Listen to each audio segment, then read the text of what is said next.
Welcome to our Thursday, December 1st council meeting. It is now 3:02 p.m.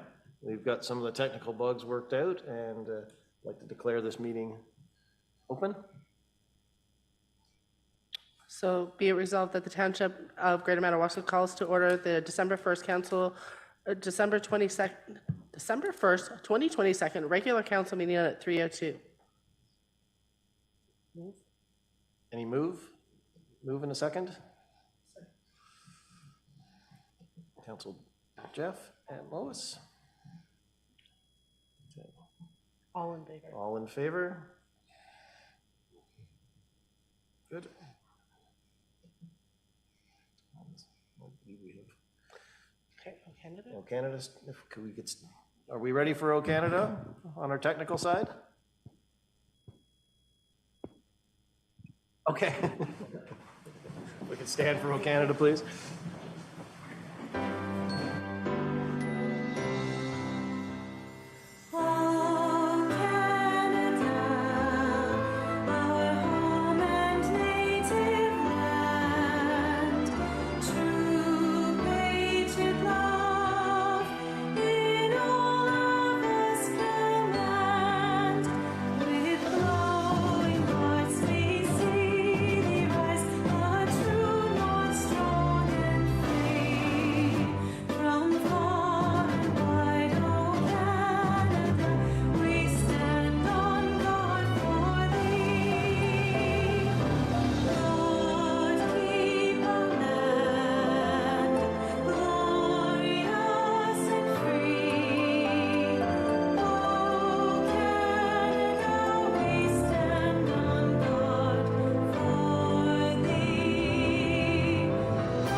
Okay, please be seated.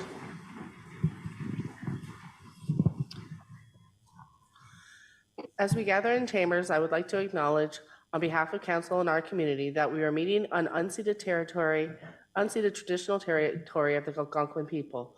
We would like to thank the Algonquin people and express our respect and support for their rich history, and we are extremely grateful for their many and continued displays of friendship.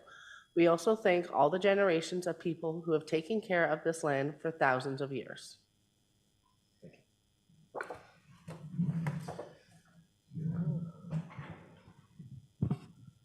Do we have addition of bylaw 812.6? Yes. That the agenda of the council meeting of December 1st, 2022 be approved as amended. Addition 8.12.6, bylaw 77-2022, appoint a committee of adjustment. Thank you. This was a late addition onto our docket today, and my personal opinion is, and then we'll go to the council for a vote on this, and I'd be remiss not to mention that Councillor Rob Tripp is on Zoom with us today. He is president as well. But I believe that the appointment of the Committee of Adjustments was not put out in a timely fashion, so that if somebody were to have any questions or would like to present to council today, I don't think they had the opportunity to do so. And I would like to make a motion that we defer this to our next meeting so that the public would have availability to take a look at what we're proposing, and if they did have any questions, they could approach us at that time. I'd like to make a move on that. Is any make a move? Any second?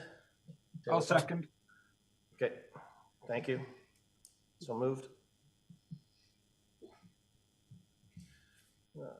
Approval of minutes. Be it resolved that the following minutes are approved by council: October 17th, 2022, regular council meeting; November 2nd, 2022, special council; November 15th, 2022, inaugural council; November 28th, 2022, public hearing meeting. Move to approve those minutes. Jeff? Taylor, second? So moved?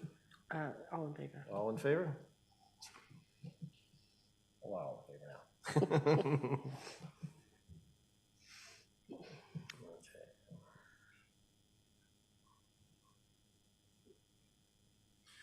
now. Did you read off the regular minutes from 2017? Okay. Declaration of pecuniary interest and general nature thereof. Do you have that?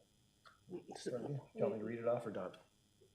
So it's the declaration of pecuniary interest or general nature thereof, if any member of council. Seeing none?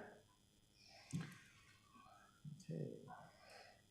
Now we're moving on to section 4 here, which is presentations, which is always a nice part of our job. We have some members here today of our staff that have put in some long hours and many years, and we'd like to acknowledge them. And we have a couple people who are not here today.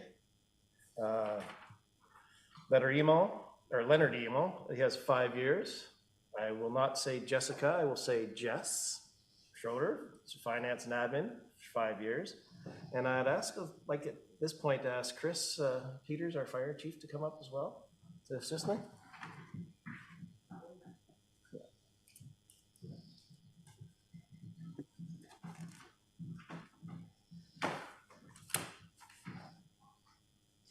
Can we ask Kaylin Scott to come up, please? Kaylin's with our fire department, has been so for 5 years. Come on this way.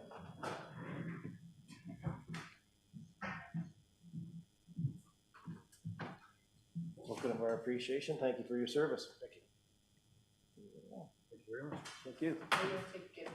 Oh. Sure can. You have to look at me.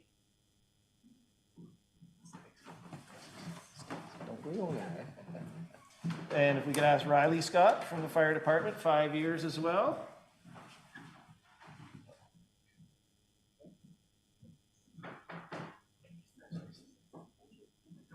Thank you. Thank you for your service.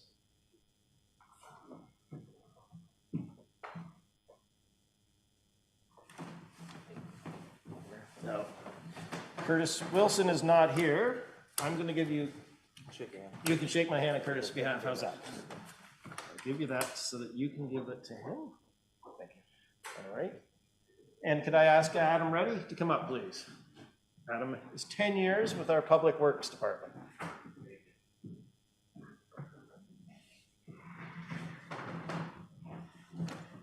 There you go. Thank you very much. Good to see you. Not Come on, I'll get in here. Stand a little bit closer to Well, cold today. Thank you. Thank you. And can we have Dan Cameron come on up, please? Dan's with our Public Works and also has 15 years.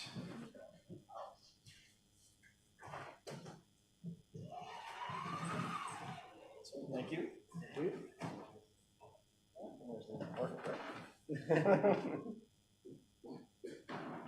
Thank you. All right. Thank you.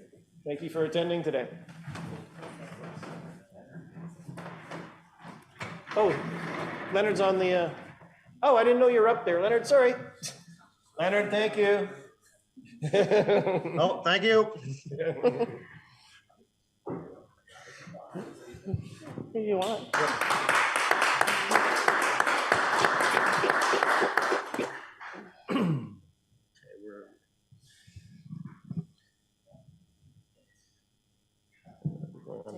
Integrity Commissioner is here today. Now, do I pronounce it Guy or Guy? Guy Gennaro.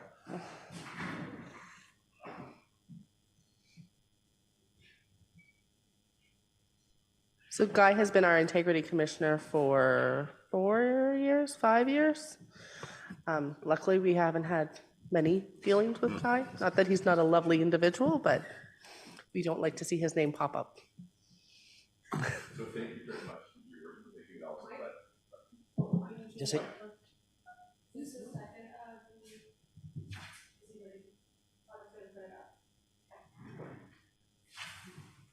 Yes, okay. Oh, thank you very much. So I have a prepared presentation Your Worship, and through your members of council. Thank you for that introduction. Just going to the second slide. So I'm the Integrity Commissioner for this township. I am also, although I'm not seeking reappointment, I've also been the Integrity Commissioner for the county. But I will not be, so there will be someone new chosen for 2023. I am the Integrity Commissioner for a number of municipalities across the province, many of them in this area, and then some in southwestern Ontario, and then a few in the north as well. What I propose to talk about, your worship and members of council, including the councillor who's participating virtually, is to talk about what an Integrity Commissioner does, what the role is, and to switch and just talk about what the role of council members. And I know you've had other presentations on that, but I want to talk about it from the perspective of the Code of Conduct and the Conflict of Interest Act. I was then going to spend some time talking about the Municipal Conflict of Interest Act, which is probably the most, if not the most important, the most serious or severe statute that council members deal with. I was then going to talk about the Township's Code of Conduct, and I was going to end by talking about the relationship between council and the staff. So if I might just switch to the role of the Integrity Commissioner and go to the slide that says Municipal Act Section 223.3. So the Integrity Commissioners are a function that, whether you call it downloaded or are mandated, the province has mandated that every municipality have one or have access to the services of one. Province doesn't provide any funding for this service, but they require every municipality of every size to have access to an Integrity Commissioner. And the roles of Integrity Commissioners are set out in the legislation, in the Municipal Act. So the responsibilities of Integrity Commissioners include codes of conduct, and the Municipal Act also mandates that every municipality, every local board have a code of conduct. There's also responsibility for the Municipal Conflict of Interest Act. I'm going to talk about that. One of the most important functions of Integrity Commissioner, though, is to be somebody who is available, always available to provide individual confidential advice to members of council about obligations under the Code of Conduct, under the Municipal Conflict of Interest Act. There's also a statutory responsibility, but it's not clear exactly what this means, and I usually follow the lead of the municipality. If you want me to do this, how you want me to do this, to educate the public and to educate the news media and to educate the municipality. And that's really sort of fuzzy. I don't spend a lot of time doing that. I occasionally get calls from members of the public, and I explain the process, and sometimes some municipalities have had me speak like at public meetings about things, but that's very rare. Integrity Commissioners are both distant and part of the municipality. So I'm an officer, I'm an accountability officer of the township appointed by council, the previous council, but still continuing. At the same time, I'm independent. I practice law in Ottawa, so I'm separate that way. And the legislation says that when I do my job, I'm to be supporting you, but I'm supporting you through it in an independent perspective. So I'm not on anybody's particular side. I'm on the side of getting to the truth and upholding the law. So it's this strange balance. I do have a reporting relationship, though. I report directly to council. When I have an answer, or a report or findings, I give it to council. I'm going to talk about that. And then council picks up the report, and like any other report, can do what it wishes with the report. I've already talked about the fact this is mandated provincially. It's mandated by the province as things happen, like a one-size-fits-all. So the same rules apply to the city of Ottawa as they do to the township of Greater Madawaska. I am very conscious of the fact that while the requirements are the same across the province, municipalities vary in size and ability to pay. And I do the job I do fairly and transparently, and when there's an inquiry, I'll talk about that. I ensure it's conducted very fairly, but I also ensure it's conducted economically and efficiently and reasonably. We'll talk about that. I mean, justice has a price, but justice can be conducted efficiently and economically, and that's works for everybody. At least that's my philosophy as your Integrity Commissioner. The next slide says advice from the Integrity Commissioner. I wanted to talk about that. This is, it's pretty much what I've done most of my time, Your Worship, members of council, doing here in this township. Some townships and some municipalities, I spend a lot of time on inquiries and complaints. I haven't had very many of those here. I'll talk about one of the ones I've had recently. I spend most of my time just giving advice. People call me. So, well, how does that function work? The function works as follows. When I give advice, I give it to a member confidentially. The member can do what member wishes. The legislation says that the requests have to come in writing and the answers have to come in writing. And the reason the province has mandated that is so there's a paper trail. So there's, and so the Integrity Commissioner said that there's proof of it.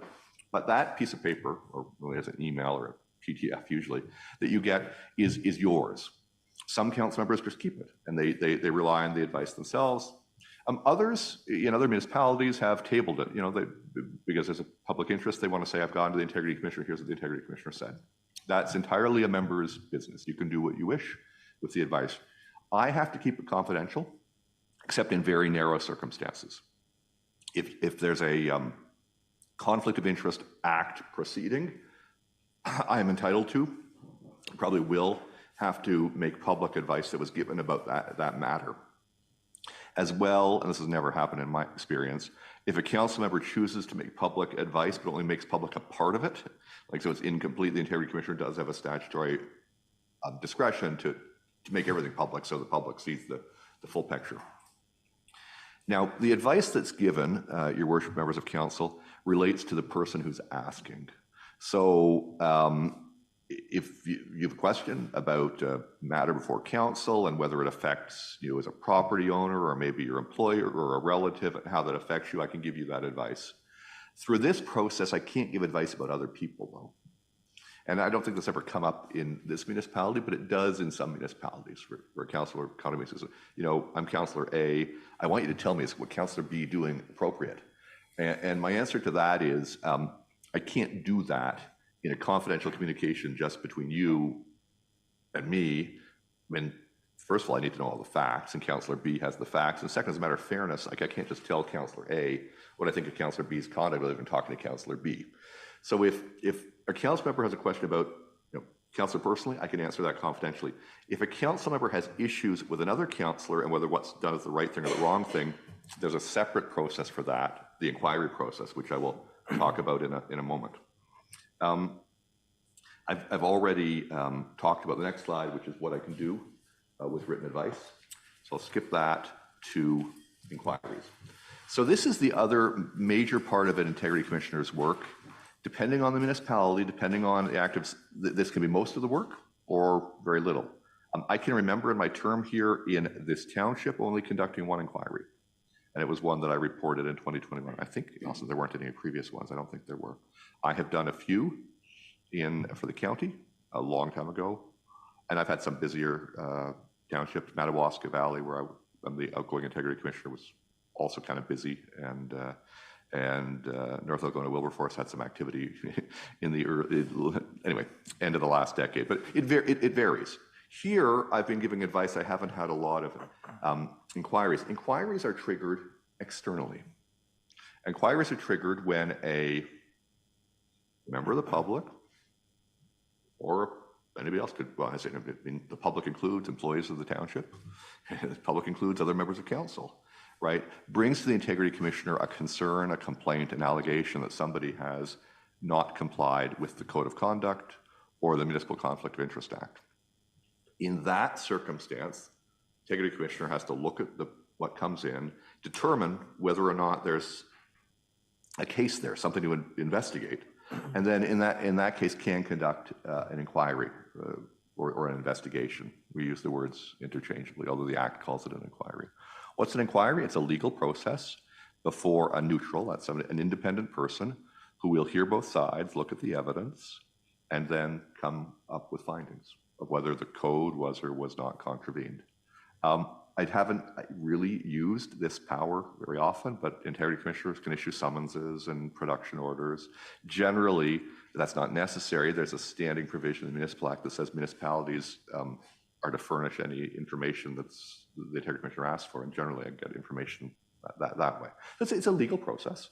It's a process that's conducted like every legal process. It should be conducted fairly. And when I say fairly, you know, there are really two basic, or the most important, I think, principles of fairness in our Canadian system of legal proceedings. One is, you know the case against you. In other words, if there's a complaint that you've violated the Municipal Conflict of Interest Act or the Code of Conduct, you have a right to understand what's being alleged, right? And that's fundamental to fairness.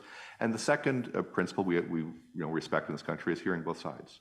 So both sides, the council member who's responding and whoever has brought the case forward, get a full hearing. So I follow those two, but I've found that it's possible to do those things reasonably efficiently, right? So you don't see, you know, $200,000 spent on integrity commissioners like BLR had to pay, or Elliott Lake or a number of other municipalities have had to pay. Quite reasonable. But I'm mindful of the fact that, you know, this is it's something the province has mandated, but it's a public service funded by taxpayers. So if there's no need to hold an inquiry, I won't do it. If there's not a reasonable basis to think there's something that needs to be investigated, I won't do it. I also wanted to say this to anybody who's listening, as it could be members of the public or members of council, your worship, that the right to bring a code of conduct complaint and say a council member has violated the code of conduct, that's a right. It's a legal right. The legislature's established it in the Municipal Act, so I can't say you can't use it. But like every legal right, I mean, there are alternatives. And it's a major process. I'm just reminding everybody who hears my words that there are alternatives. You can seek to resolve a problem, an issue directly with people. You don't have to go to the Integrity Commissioner right away. You can, but you could also try to settle it, you know, beforehand. If you don't like something and you're a member of council, I guess you could complain to the Integrity Commissioner, but you can also speak out at council and say that you don't like what happened. If something happens during a meeting, there is always the ability to rise on a point of order or a point of privilege. If you're a council member, if you find that somebody has said something inappropriate, then it's handed over to the presiding officer, be it the mayor or the chair of the committee. And you know, there's processes, there's powers under the procedural bylaw to deal with those breaches, including removing people from a meeting. And then, of course, the decision of the presiding officer is subject to appeal. I just point out there are alternatives. And in a lot of places, people think that feel that when words are spoken at a meeting, that method, having the presiding officer deal with it right away, is preferable to somebody who, you know, lives in Ottawa, you know, watch some videotapes and then 3 weeks or 6 weeks later tell you what I think of what happened at the meeting, right? But you also have that right. Or there are often other policies or laws that apply. I mean, things that, you know, not everything's an Integrity Commissioner issue. The, you know, Municipal Freedom of Information Protection and Privacy Act, that's dealt with by a different law, different tribunal, different body. There are alternatives. The next slide has a little graphic there, just shows the process, and a very simple process. That, you know, a complaint comes in or a request comes in, an allegation that a member has breached the Municipal Conflict of Interest Act. In both cases, there's a decision made. Is there enough there in the allegation to hold an inquiry? Either no or yes. If there is an inquiry, it's conducted fairly.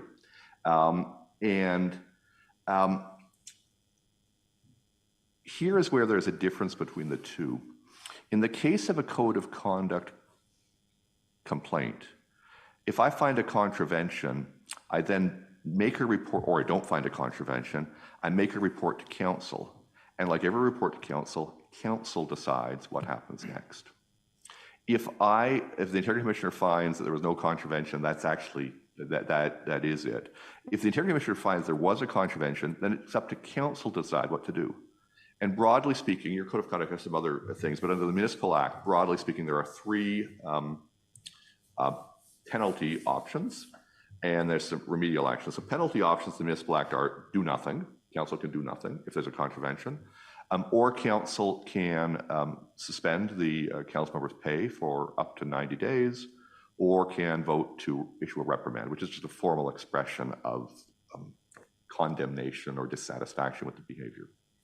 Now, the courts have, some people say, well, can we do more? Can we take people away people's committee chairs? Well, the answer is the following. The courts have said this, that council members, if they are trying to punish, like express, you know, disapproval of the conduct, the council's only choices are a reprimand and suspension of pay. But to fix the problem, as remedial measures. And the court says that council can do anything additional as long as the purpose is not to punish, but to remedy the situation. So if council feels that removing somebody from the chair of a committee will remediate a problem, I don't know what that problem would be, it can't do it to punish, but it can do it as a remedial measure. Council wants to ask for an apology, if council wants to say repay that expense. So the courts have said you've got greater scope to exercise remedial functions. That's not my decision, that's council's decision. You may ask me for a recommendation, I may put a recommendation, but that's your decision. The Conflict of Interest Act is dealt with differently. Conflict of interest decisions have never come to councils, right? They are under the old law. The law was changed or updated in effective 2019.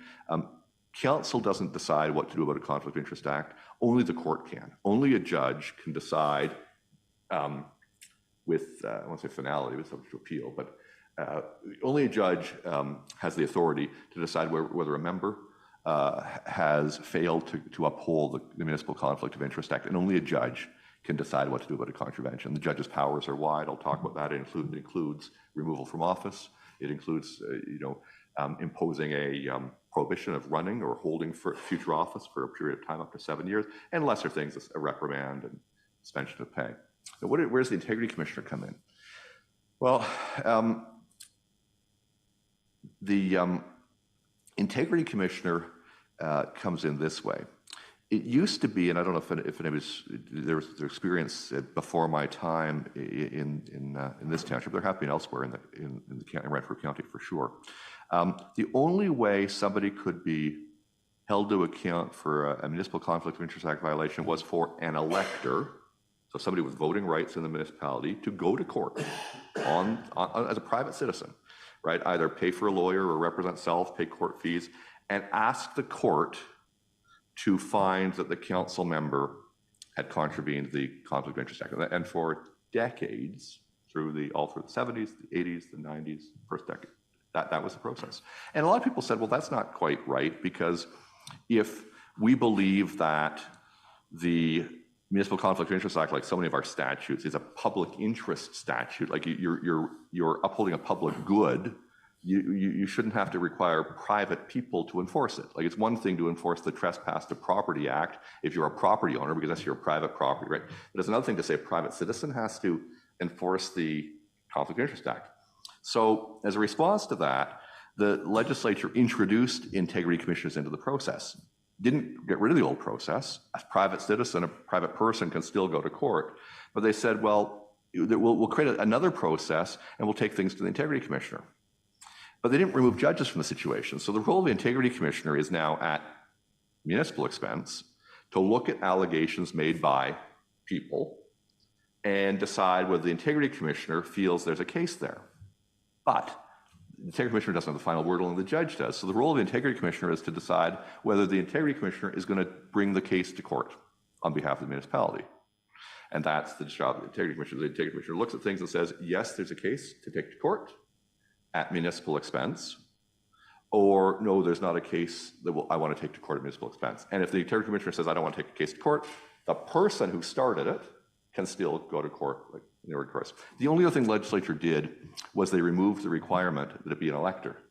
It now can be an elector or anybody acting in the public interest, which could be somebody from elsewhere in Renfrew County, somebody in Ottawa, somebody in another country. It really can comply. So that's the process, and that's that graphic there. I'm going to now skip to, this is the middle slide. I believe these, Madam Clerk, these are on paper for the council member staff. This is my contact information, so you will always be able to reach me at any time. And I will say this, your worship and members of council, if you want to reach me about something on an agenda, I'm very sensitive to the need for you to get an answer before the meeting. So if you're able to tell me when the meeting is, and you let me know as soon as you've seen the agenda package and you realize there's an issue, I will endeavor to get you an answer by then. Or sometimes there's no time frame, so I'll take longer. But as I said, I make it a practice if people are reading things the week or the weekend before a meeting to get an answer. Also, I said the legislature requires that the questions and answers come in writing. That's fine. We respect that. But also, I'm open to phone call, which is you phone me, you tell me the situation, I briefly tell you this, and then I say, but to comply with the municipal act, please, you're going to have to send me an email, putting it in writing, and I'm going to confirm this in writing. And so we've both complied with the municipal act requirements that it be in writing, but you also get your answer relatively quickly. The next section of my presentation, Your Worship, deals with the role of council members.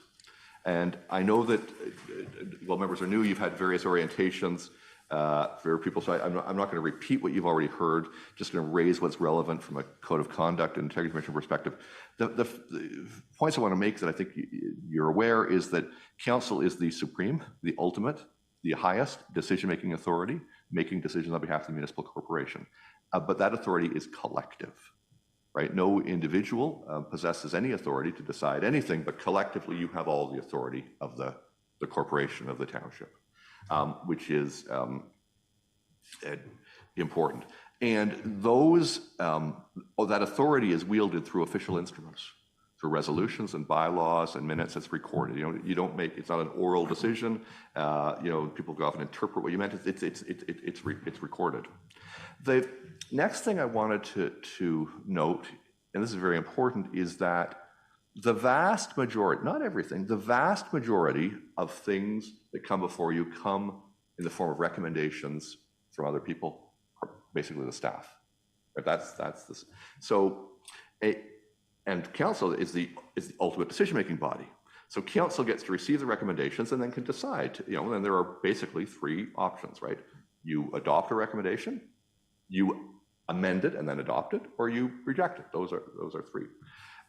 It's the role of the staff to come up with the recommendations, but then it's up to the council to decide what to do with the recommendations. That's the same with me. When I make a report, I may have recommendations in that, and then it's up to the council to reject them or accept them or amend them. I will also note, and we're talking about this later, that the legislation, and the courts have even said this, recognize that in addition to a lawmaking function, you're making laws, you're making decisions, you also are representatives. And the courts have recognized that representation requires communication. Communication two ways: communication from the public, from constituents to you, and from you to constituents. And that's part. So when council members hear from people, or when council members talk to people, that's actually part of what the courts have understood to be your representative function. Right? It's not just going off on and some municipalities say, why is it talking? What are they talking? Well, because that's actually what is established. That part of what representatives do is they listen and they talk. And what I say about talking as well is that, and we use the word representative. Sometimes it can be misunderstood to think you can only take a position that you hear and then voice it. No, the courts have said that actually, as elected officials or political people can champion things. You can respond to an issue that people tell you about, but you're also entitled to start the issue. You can be the first one in Greater Madawaska to talk about something. You're allowed to do that and start. So you can follow the dialogue as a representative, but you can also initiate the dialogue. That's all part of being a representative. At the same time, though, you also have these other responsibilities collectively to make laws, make decisions, to oversee policies and programs, make sure that the municipality, the corporation of the municipality, is being run in an accountable, transparent, compliant basis. The next slide, I've already covered off, just talked about individual councillors. The next slide I want to talk about, though. So we've got a code of conduct. They said we've got a code of conduct. Previous council adopted the code of conduct. I believe it was policy approved originally in 2014 and then reconfirmed with amendments in 2018. But it's your document. It's council's document. At any time, like any other bylaw, policy, decision of the instrument of the municipality, it can be scrapped and replaced. You can't have none. The legislature says you got to have one of them, but it can be amended. So if something comes to light, it is ultimately council's document. You're not just subject to it; you are the makers of it. But one of the questions that arises is this document, this code of conduct, does it apply to everything you do? Right? Because you've got other lives. You've got business lives, work lives. You've got family lives, members of community, charity, whatever you do. And it's actually a relevant question as to how the extent to which the code applies. And I'll talk about a few cases, the public. I'll give you my view. My view is that your code makes clear, and this is I think the municipal act makes clear, that that there has to be some connection between the municipality's interests and what you're doing for the code to apply. Right, so I've highlighted on this in red or brown, I guess, on the slide. Your code itself, at the very beginning, says that it applies in the individual conduct of official duties. So official duties. There's got to be some connection, Greater Madawaska, for the code to apply. The next slide just deals with two cases, two precedents from other municipalities that I talk about. I'll give you an example. So the first was a case involving town of Orangeville. So it's just the northwest, I guess, of the city of Toronto, or northwest of the GTA, where the mayor, there was a complaint against the mayor. And one of the issues was the mayor's social media account. I can't remember if it was Facebook or Twitter or whatever it was. And he said, well, it's personal. And you'll see I pulled from the report that I did, which is, well, no, if an elected official doesn't matter if it's a personal social media platform, is talking about municipal decisions and municipal business in a public forum, and you're an elected official, yes, the code applies to public statements made by municipal councillors about municipal business. The second case that I referred to was a different one, where the decision went the other way. So it involved the municipality of Clarington, which is in Durham region. And there was a dispute, these are all public reports, so I take confidences here, between neighbors, and as disputes often arise, it had to do with the property line, and it had to do with plants growing on the property line. Into it, right? And some things happened to that, and a complaint came to the Integrity Commissioner saying this councillor has violated the code of conduct. But I looked at the code, I looked at the municipality, I looked at situations, and I said, there is nothing about the municipality here. And the code was not meant to, and even if the code said it was meant to, the municipal act never said municipalities can impose restrictions on how people live their lives. Whether you're a good neighbor, whether you're a good worker, whether you're a good parent or a good child or a good community member or not, unless there's a tie to something official about the municipality, we can't apply the code of conduct to that. So at least I don't do that. And I just wanted to give you a sense of how I think the code applies. That being said, I note that a lot of what you do out in the community will be commenting on public issues and being a representative and being seen as an acting in official capacity. The next section of my presentation, Your Worship, and three members of council, is the Municipal Conflict of Interest Act. I know you've got the paper copies. I'm not going to take you through all the cases. I've got examples of cases there. I just wanted to just begin by sort of setting the framework for this. Despite the name Municipal Conflict of Interest Act, not every conflict of interest is covered by this law. So it's the law of Ontario. Right? In fact, there's a law in every other province. There's a law in every province, but in this case, the law of Ontario. But it's narrow. It's very severe. One can lose one's seat, so it's very severe, but it's narrow in two respects. The first respect in which it's narrow is it only deals with interests that can be reduced to money or economics or finances. Now, the word uses pecuniary. But if you can't value an interest, it's not quantifiable, it's not monetary or economic, it's not covered by the law. Like just to use an example, your friend from high school is, doing something. Well, that certainly, a lot of people would say, that gives rise to a conflict. Like I got an interest in, helping out my friend from high school.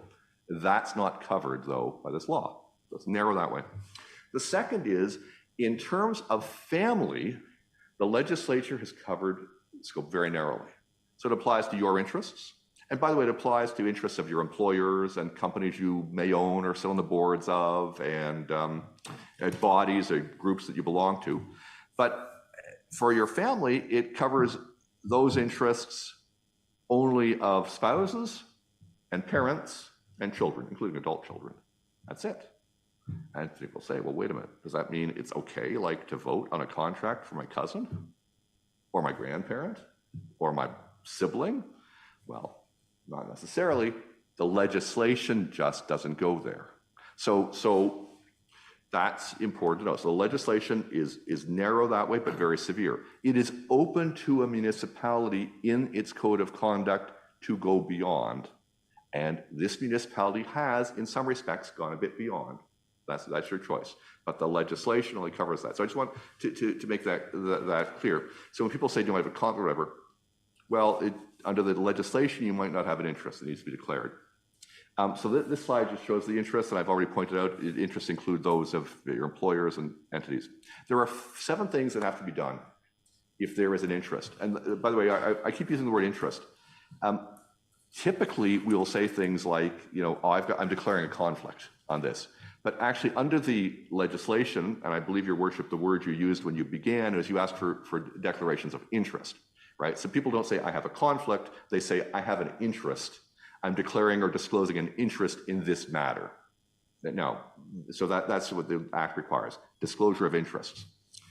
If you have an interest, and that includes spouse's interest, parents' interest, child's interest, employer's interest, the interest of a company you own, the interest of a body you might belong to. If that appears on the agenda or is going to be considered at a meeting of a council or committee you sit on, you've got to before that consideration takes place, disclose the interest. And once you've disclosed that interest, then that triggers other steps. You can't take part. You've got to withdraw. So no taking part in discussion, debating, decision-making, voting. No taking part, no trying to influence other people. On the next slide, so don't turn slides yet, but on the next slide even, you can't also, because remember I said that most municipal decisions come through staff recommendations. You can't try to influence what those staff recommendations are either, if you got an interest. As well, if you're not going to take part in the decision-making, if the meeting is closed, you have to leave the closed meeting.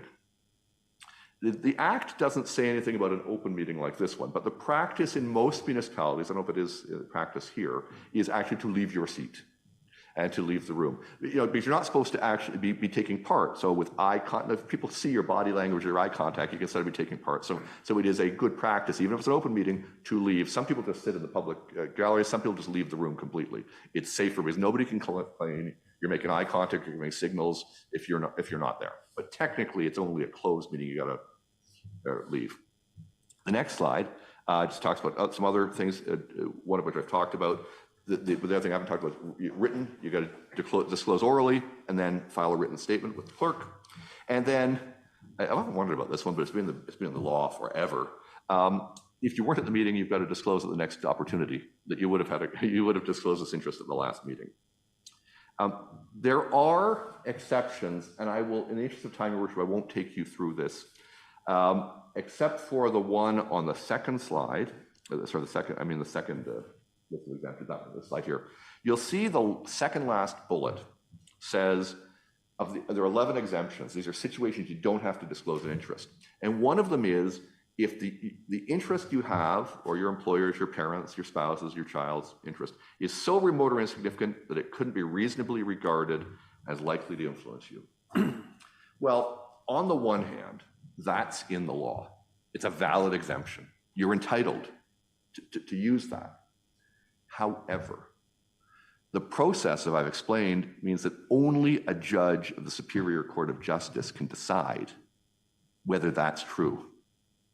Right? I can advise you whether I think it's true, but I'm going to condition my advice on what is prudent and avoid risk. So the point is that even though the Act says if your interest is insignificant, it's okay.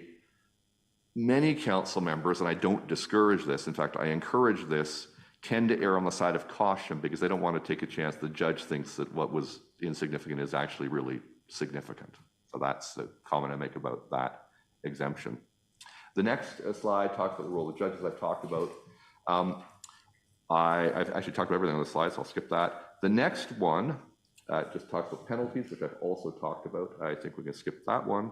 Again, I'm going faster, Worship, because you've got these on paper in front of you. I will talk about the next slide, though, which is in determining. The judge is going to is required to take these things into account. Whether you talk to me, that's a mitigating factor. The judge doesn't have to agree with me, but the judge will take into account the fact you consulted and were listened to. The judge also can take into account the fact you took reasonable measures. Now, I want to talk, if I might, for a second, about what is a reasonable measure to prevent contravention. I'm going to use an analogy. I hope it's not a forced analogy. This concept of taking all reasonable steps, doing all that's reasonable to comply or to prevent a contravention, is common in many laws. It's common, for example, in health and safety laws, in environmental laws. There are many areas of law where you're supposed to do everything reasonable to ensure that your workplace is safe and nobody gets injured, or to ensure that there's not toxic runoff or contaminants leaching out of your farm or whatever. Right? So in those cases, right, those who are employers or running businesses or farms, know what it means to take reasonable steps. It means to do everything reasonable to ensure. Right? So how does that work in conflict of interest? What does it mean to take every reasonable step? Well, in my view, these two things are the most important. One is being reasonably aware, not just of your holdings, but the implications, like understand your property, understand, and to the extent possible, there's no requirement for your parent or your child or your employer to tell you these things, but to the extent possible, be aware of your spouse's, child's, parents, employers, other interests. So understand your interests and understand. And then secondly, understand the agenda items and reasonably dig in, right? That's what's a reasonable step? It's actually digging in to determine whether to determine that what is on the agenda does or does not affect your interests. Now, one thing that is often said, and it's true, nobody, like I can give you advice, nobody on the staff, it's not the job of anybody on staff, the mayor, anybody on council, to tell you whether you have a conflict of interest. That's your job. But there is something that the staff can do, and I think it's part of being reasonable, and that is help you understand the agenda item. Help you understand what the business is. That's not telling you whether you have conflict, but help you know what's there, because the knowledge of what this report means applied to your knowledge of your property, your assets, your business, your employer, that together is what's reasonable. I hope, Madam Clerk, CAO, I haven't told you things that people start running to you asking about agenda items, but that's right. Understanding the implications of the agenda item is part of doing reasonable homework on contravention. The next slide it shows some details of what I talked about. I said that this is a municipality, where you've filled in some of the gaps. Right? We said the Municipal Conflict of Interest Act only looks at spouses and children and parents, and that you've got that language there. But you also say in Section 1 of the code, don't give preferential treatment to anybody for the purpose of advancing a private or personal interest. That means anybody's private interest. It could be your cousins, could be your best friends from high school. The example I've used, you can't give preferential treatment. So that you see that part of the code goes beyond the Municipal Conflict of Interest Act. And then in Section 5. You can't try to influence the decision of somebody else by using your role as a counselor. And there, the language, it covers spouses and children and parents, part of the MCA, but also includes your friends, your associates, your business or otherwise. And I think that language does include, your cousin and your grandparent, your sibling, right? So the code has gone beyond and has reminded members that I guess the way I summarize this part of the code is, you've got to use your influence and to advance the interests of the municipality, the municipal corporation. And when it touches on people who you're close to, you've got to consider whether, regardless of whether they're captured technically by the MCIA, whether or not you should step aside because of the code of conduct.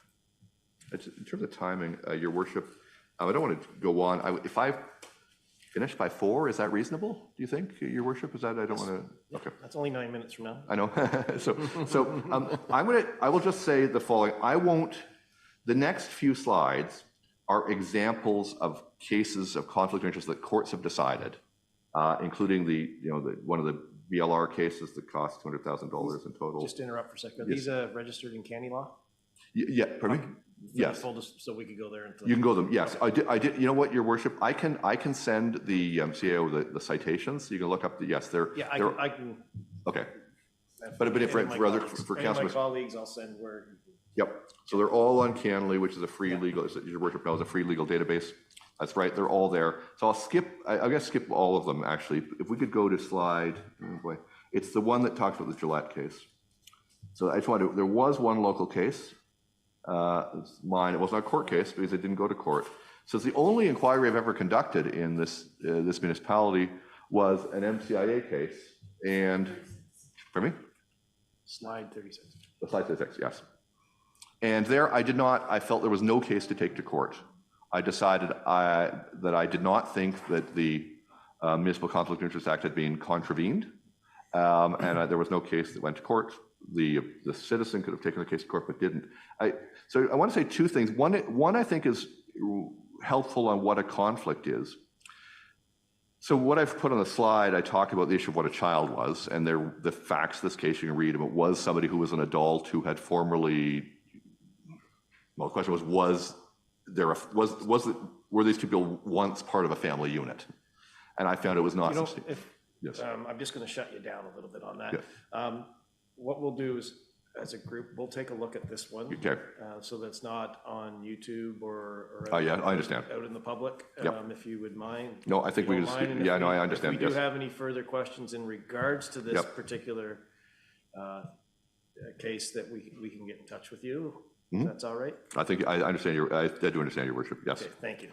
So, turning to the Council Code of Conduct, I'm not going to repeat the Code of Conduct in these slides because you all have it. So I'm just going to summarize. The next two slides just are the topical headings, and I'm not going to dig deep into these parts of them, but there are everything you expect in a Code of Conduct, from confidentiality to decorum. The next slide lists some other things. I'm going to dig down. I wanted to dig down into a few things. One's gifts and benefits. This municipality is one of a number, a minority, a significant minority, but some minority, that actually have very strong anti-gift rules or no gift rules.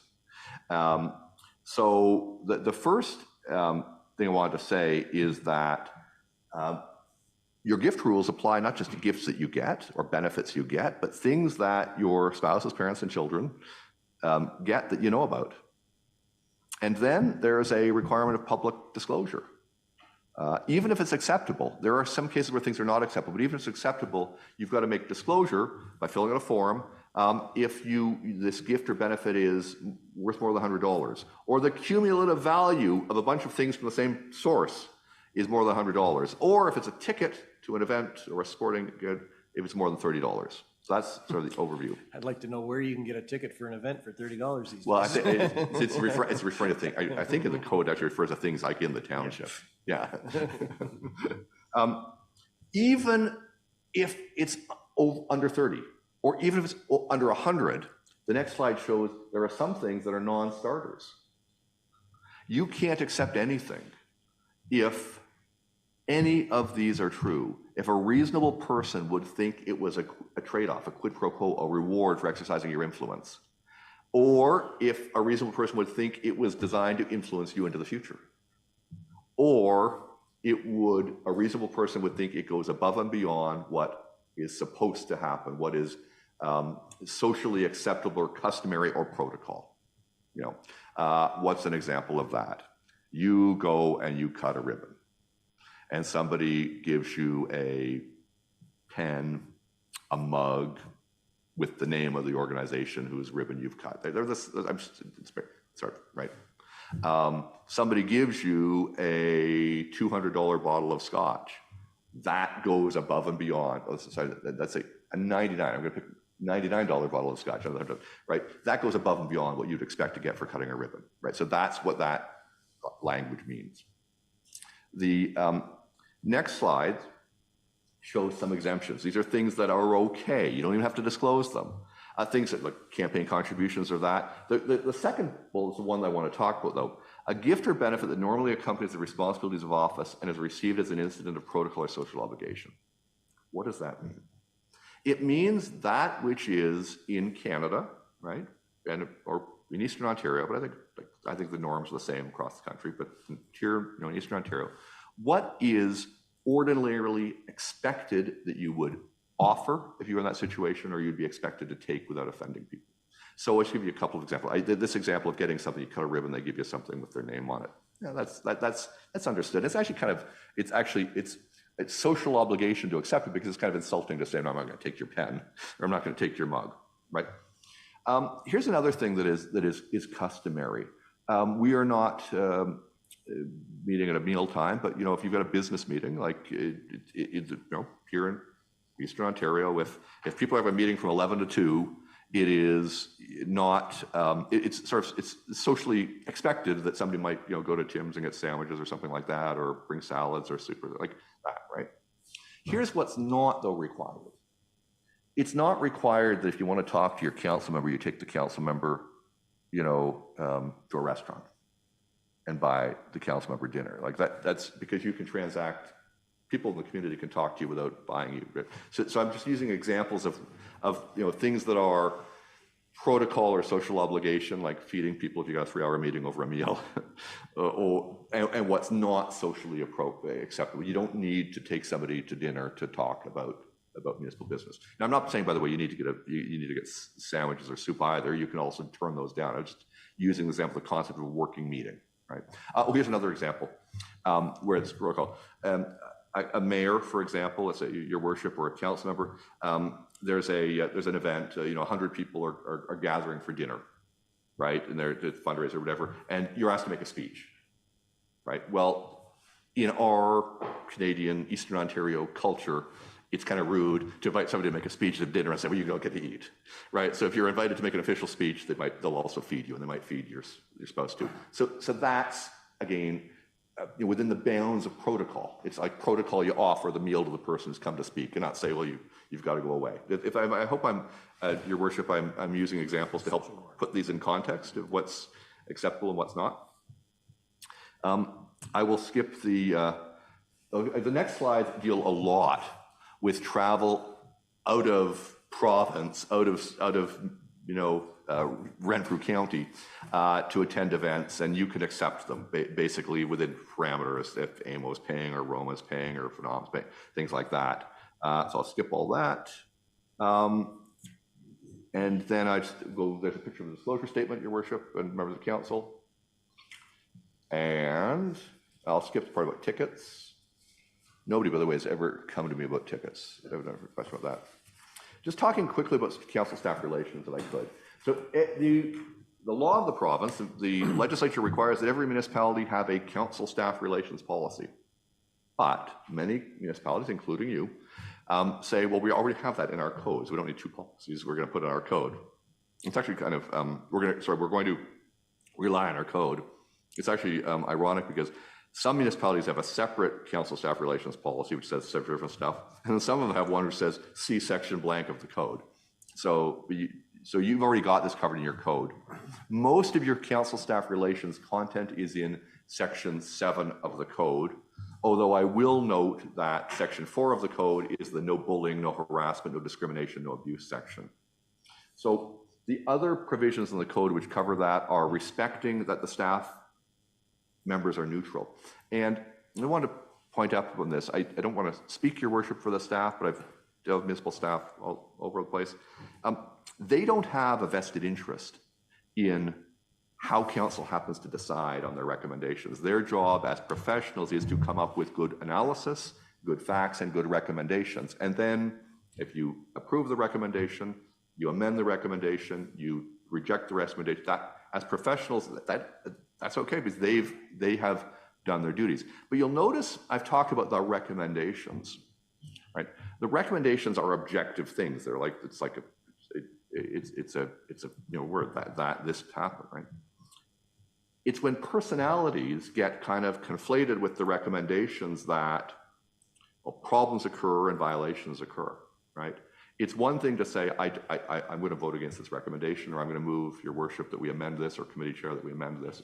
It's another thing to start personalizing the concern to the name of the person whose name appears on the report, right? And that's both a violation of the code and inappropriate and unnecessary, and just it reflects a misunderstanding of how the system works, because those aren't people. Like, those recommendations are recommendations and reports. It's not the people behind them, it's just the recommendations in the report. And I believe that as long as, like, from the council member side, the council members deal with the report content, right, and not the people, then the people who've written the reports are also not going to feel that they're being defensive or attacked or assaulted because it's just the piece of paper that's being talked about. The next, I'll say one more thing on this point though.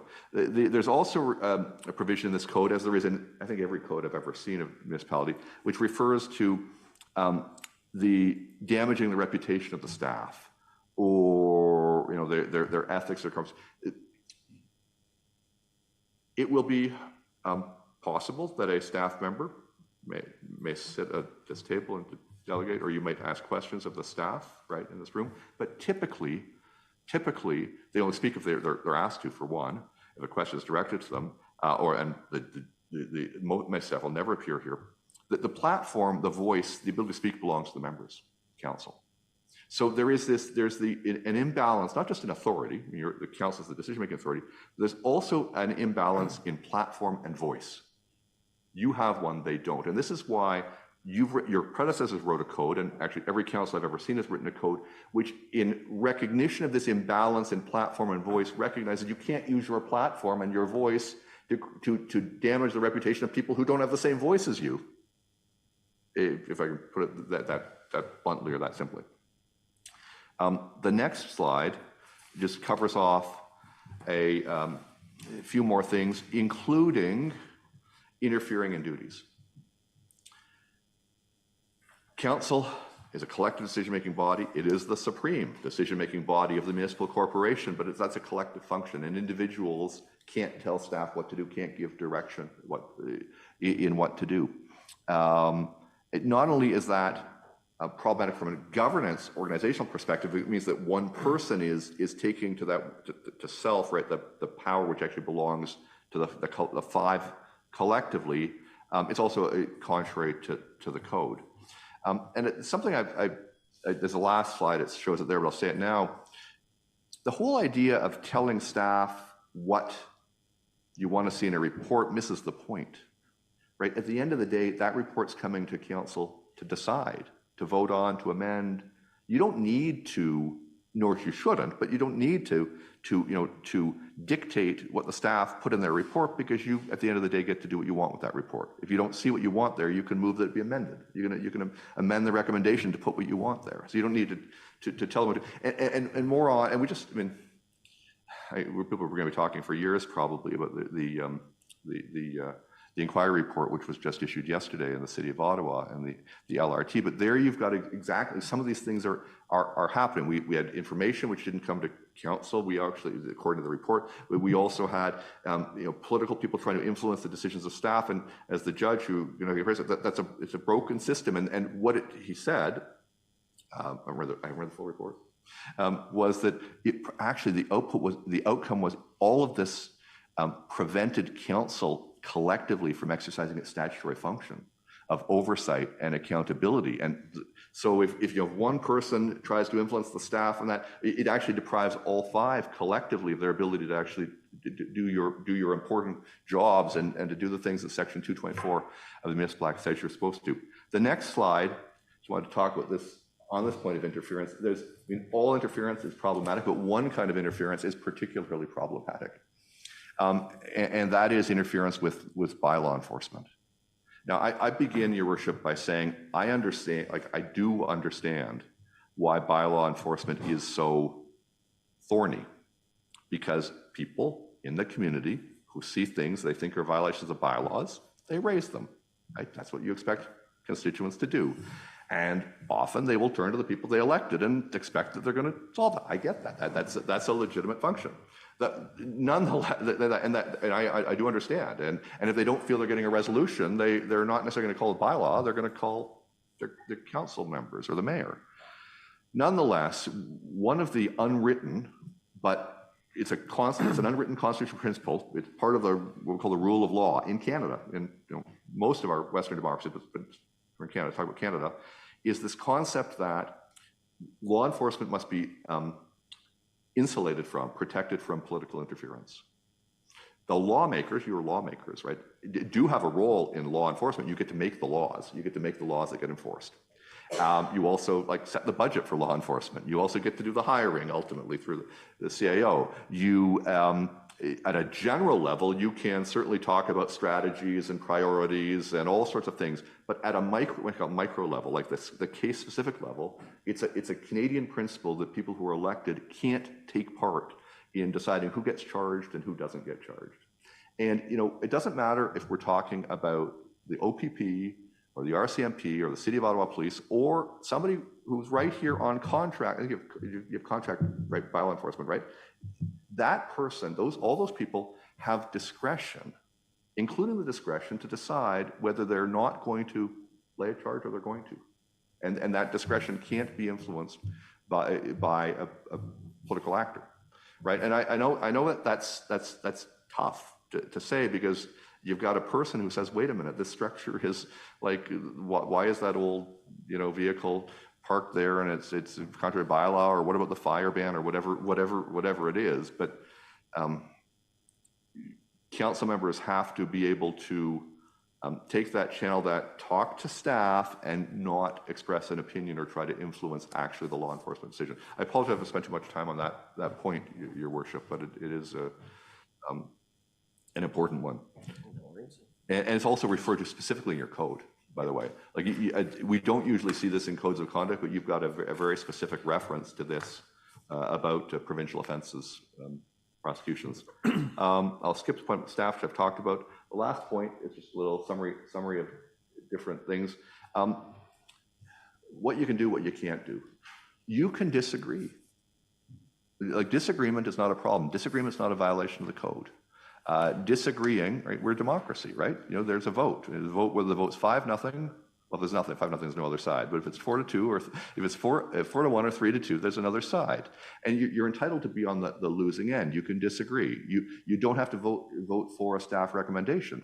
Where the code's engaged and where there is impropriety is where that disagreement of something of substance is actually personalized in a way that is disrespectful to the people involved, whether it's your council members on the other side, or the staff who are behind it, or the stakeholders, members of the community. So disagreement, that's a democratic right. Acting disrespectfully of people is contrary to the code, and it's also just bad decision making, right? When things get personalized, that you end up with worse outcomes than not. I've talked about making recommendations versus voting on recommendations. It's not the role of the council to make the recommendations, and that's okay, because you get to vote on what comes to you, and you get to amend it if you don't like it. So you don't need to tell the staff how to write their reports. Now, I should add this. I don't know, Madam if this happens, but staff may consult with you to get a sense of what they think goes there. But if they consult, that's different than saying council gets to write the reports. Like, the staff will know when they want to consult and get a gut check or a feel and stuff like that. But it's still their report. And finally, I say this, that doing your jobs, running the municipality, that's okay, right? Sometimes you will do things that people don't like, and if a staff says, well, I'm being bullied because I don't like the decisions. Well, no, council can, right, run the corporation, make decisions, and that includes upholding accountability, making sure the policies are complied with. That's not harassment. Treating people differently, discriminating against them, personalizing things, that's where appropriate management oversight, which is your lawful authority, turns into harassment and bullying, which can be non-compliant. So I know I've gone beyond, I think, the time I said, Your Worship, but Just a little bit, but lawyers do that every so often. we do that, yes, Your Worship.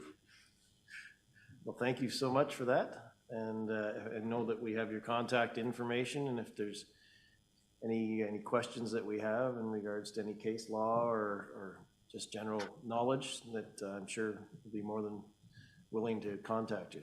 Thank you, Your Worship, and through you, members of council and the staff as well. Thank you. Thank you very much.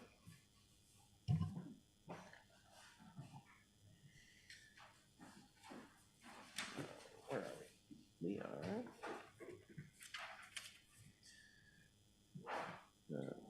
Yeah, if you would. Yeah. So we are at 5.12.1, extending waste site hours at the two transfer stations. That council directs staff to to change and extend the waste site hours at the 2 transfer sites commencing Wednesday, May 24th, 2023, as follows. Griffith Transfer Site, 1 p.m. to 5 p.m. Wednesday. Mount St. Patrick Transfer Site, 8 a.m. to 12 p.m. Wednesday. Do we have any move? Councilor Thompson, any second? I'll second. Okay. And Do you want to ask Leonard to speak to it? Leonard, are you still, there you Yes, yeah, thank you, Mayor. We are all, just a little background. So the past 2 years, there's been an increase of visits to the 2 waste sites. In our annual reports, it shows that we've had an extra 1,000 vehicles since 2019 at Mount St. Patrick and Griffith site. And we're speaking with some of the public and the waste site attendant that does Mount St. Patrick and Griffith. There's been a lot more traffic. And with them sites being smaller, we're hoping that these extended hours will allow to make it a little easier for him and his job and for the public also to give them extra time to use the waste sites. And it's at a cost of, I believe, $4,100 annually to the waste site wages.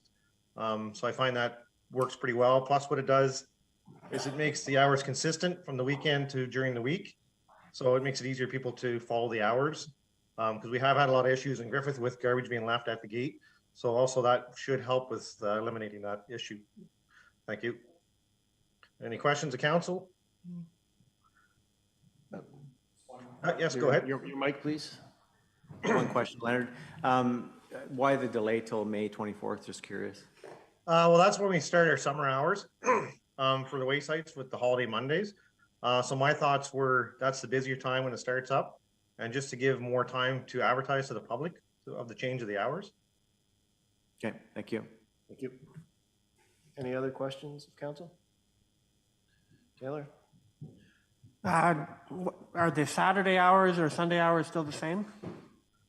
So what'll change is Mount St. Patrick will change, so there won't be, it won't be, or no, yes, sorry, the weekend hours will be the same, yes. The only difference in the hours would be Mount St. Patrick, instead of being open in the afternoon, they'll be now only open in the morning on Wednesday from 8 to 12. So we're hoping that'll help some of the local contractors with getting their materials there an extra 4 hours for that during the week.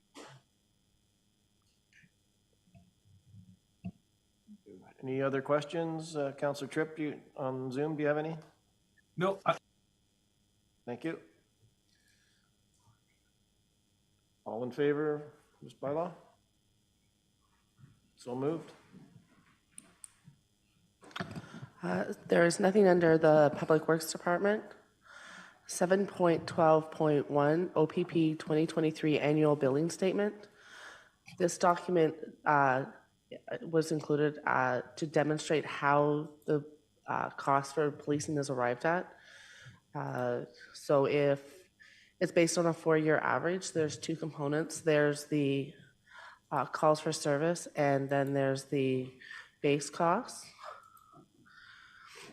The base cost is $165.66 per household and commercial building. And based on their information, we have 2,854. So that's a total base cost of $472,799. Then the calls for service is a little more complex. There's an hourly rate for the various types of services that are provided. So they do a calculation to determine that. So they calculate the total costs for all municipalities. Then they apply our portion. So for the province of Ontario, we're 0.125%, which is a rate of $64.12. So the total cost comes out to $183,010. Then there's some other variables such as overtime, prisoner transportation, and accommodation of cleaning services and such for a total, and then there's a year-end adjustment. So our grand total policing bill for 2023 will be $713,696. And this is paid on a monthly basis, so $59,475.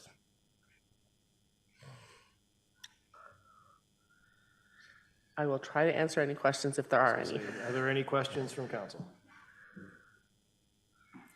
I'm curious, when we had the Griffith Mile meeting, the OPP, excuse me, OPP officers said that it would be unusual for an officer to be that far away from the base station to do traffic. Remember, they were talking about, I said I often see an officer in the north of Addington Highlands, around, remember, Cloyne.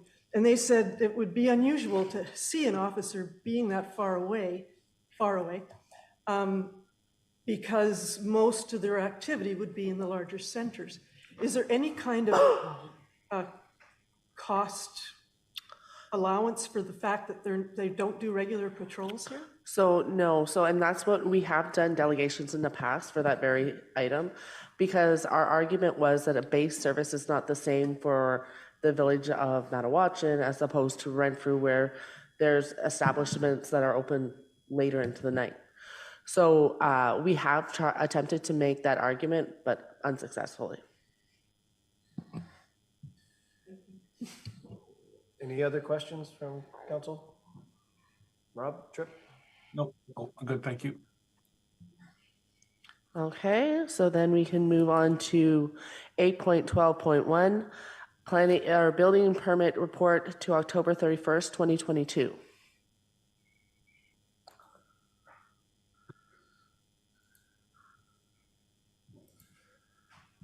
Sure. Yes, thank you, Mayor Weir. So we are ticking right along here. We're very likely to exceed our 2021 year to date. Maybe just an item of note. So we're a little bit high on other residential. So relative to October of last year, which was 526,000, we're pushing 1.4 million in other residential this year. Those are additions, alterations, kind of detached garages, those kinds of things. So we just have a bit more activity in that area. We have a little bit less activity in terms of new builds, but we're making up for it in other areas, that's for sure. Other than that, if there are any questions, be happy to answer them. Any questions from council? It may be too early, Eric, but to anticipate any differences or reduction in revenues from the impacts of the new bills? Thank you, and through you, Mayor Weir. Yeah, so just in terms of, well, obviously new builds add to the assessment of the municipality, so you're going to be paying more tax on a developed lot than an undeveloped one. But, moving forward, in 2023, we'll see. Time will tell, and yeah, it is a little bit early, but and I think different communities are going to be affected differently depending on a number of factors. But it's possible we might have a little bit of a lull in 2023. Hopefully, it's short. We'll bounce right back, but money is a little bit expensive right now, so time will tell. Thanks. Thank you. Is there any further questions? 8.12.2, 2022 Calabogie Motorsport Park noise complaints.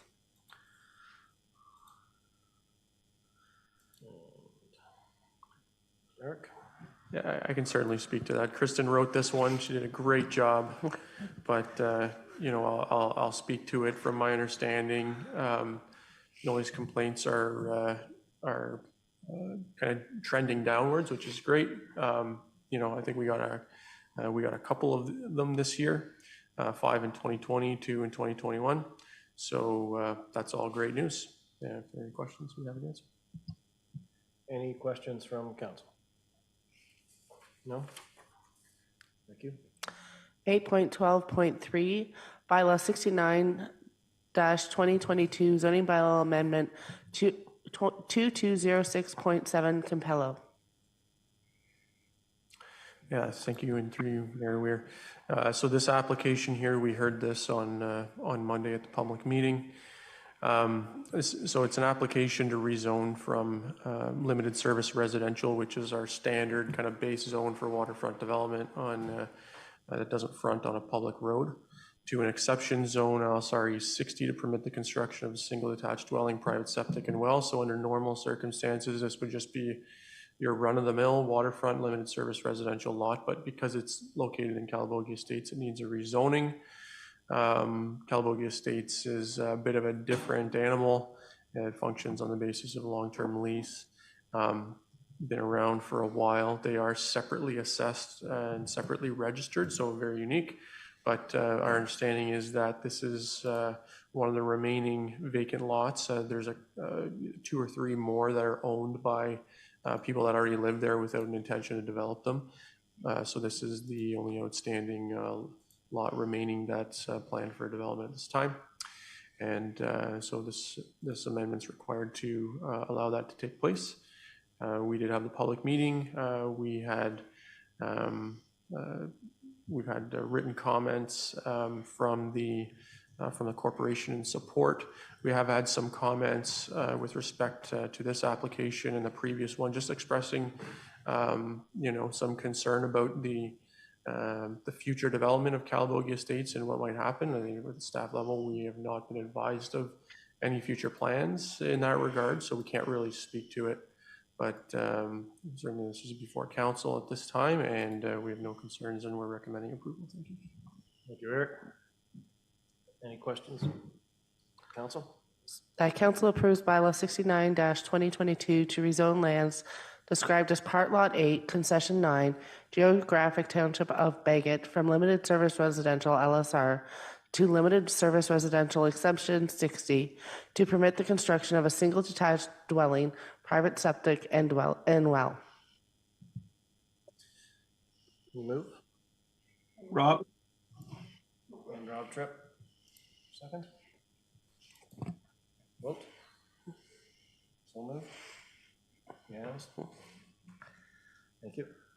So item 8.12.4, bylaw 70-2022, zoning bylaw amendment ZB 2206.8 and ZB 2206.9, Calabogie Peaks ULC. Eric, if you would, please. Yes, thank you, and through you, Mayor Weir. So this is an application, 2 applications, in fact, for zoning bylaw amendment. Excuse me. The purpose of the applications is to permit the construction of 97 units in the form of townhouses, stacked townhouses, and kind of traditional apartment condominiums. The intent is that some of these units will be in the form of condominium tenure. Some of them will be separately conveyed as a freehold or fee simple tenure. Those will go through a future part lot control application to come before council.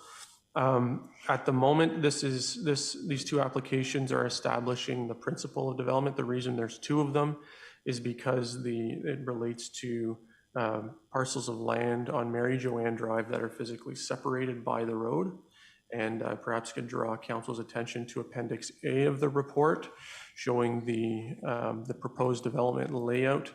You can see that it is located in a number of blocks in yellow. Those would be stacked townhouses. In orange, you have what are standard townhouses. Stacked townhouses, you have an up and a down unit in addition to vertical separation side by side. And then in the purple, you have the proposed condominium apartment, so a bit more of a traditional condominium. And then of course you have the existing townhouses shown in the diagonal hatch. So we did have a public meeting with some good dialogue on Monday, some good back and forth. There were a number of individuals in attendance, both in person and online. The applicant who's with us this evening, along with Nico Church, the planning consultant from FOTEN on the file, are with us tonight, and they were in attendance on Monday, along with along with Guy Summers, who I believe is actually with us virtually tonight as well to answer any questions. He's a civil engineer with WSP, and a number of other representatives. So there was, again, some good discussion, some good questions that were asked. I think the vast majority of them were resolved at the meeting. I think potentially there are still some, some outstanding questions that we've been kind of working on. We may have, answers to some of them tonight. Some of them we may be able to take back and provide further information to council. But at this moment, at the time of writing of the report, so our recommendation was that council move forward with the application. We have to look at the application in respect to the requirements of the provincial policy statement, the county official plan, and those are the driving documents. So when we kind of look at things, we look at it through that lens, and it's a very defined set of features that have to be evaluated. So that's kind of what we base things on. At the time of writing the report, we're satisfied, that those issues have been addressed. We're aware that there might be there were some comments rolling in over the last few days since the public meeting that are raised. Some other concerns. I think one of them related to fisheries and a fish sanctuary potentially being located in Calabogie Lake along the western kind of half of the lake. And so we're aware of that, and so we're looking into it some more, and certainly willing to bring some more information back to council in that regard.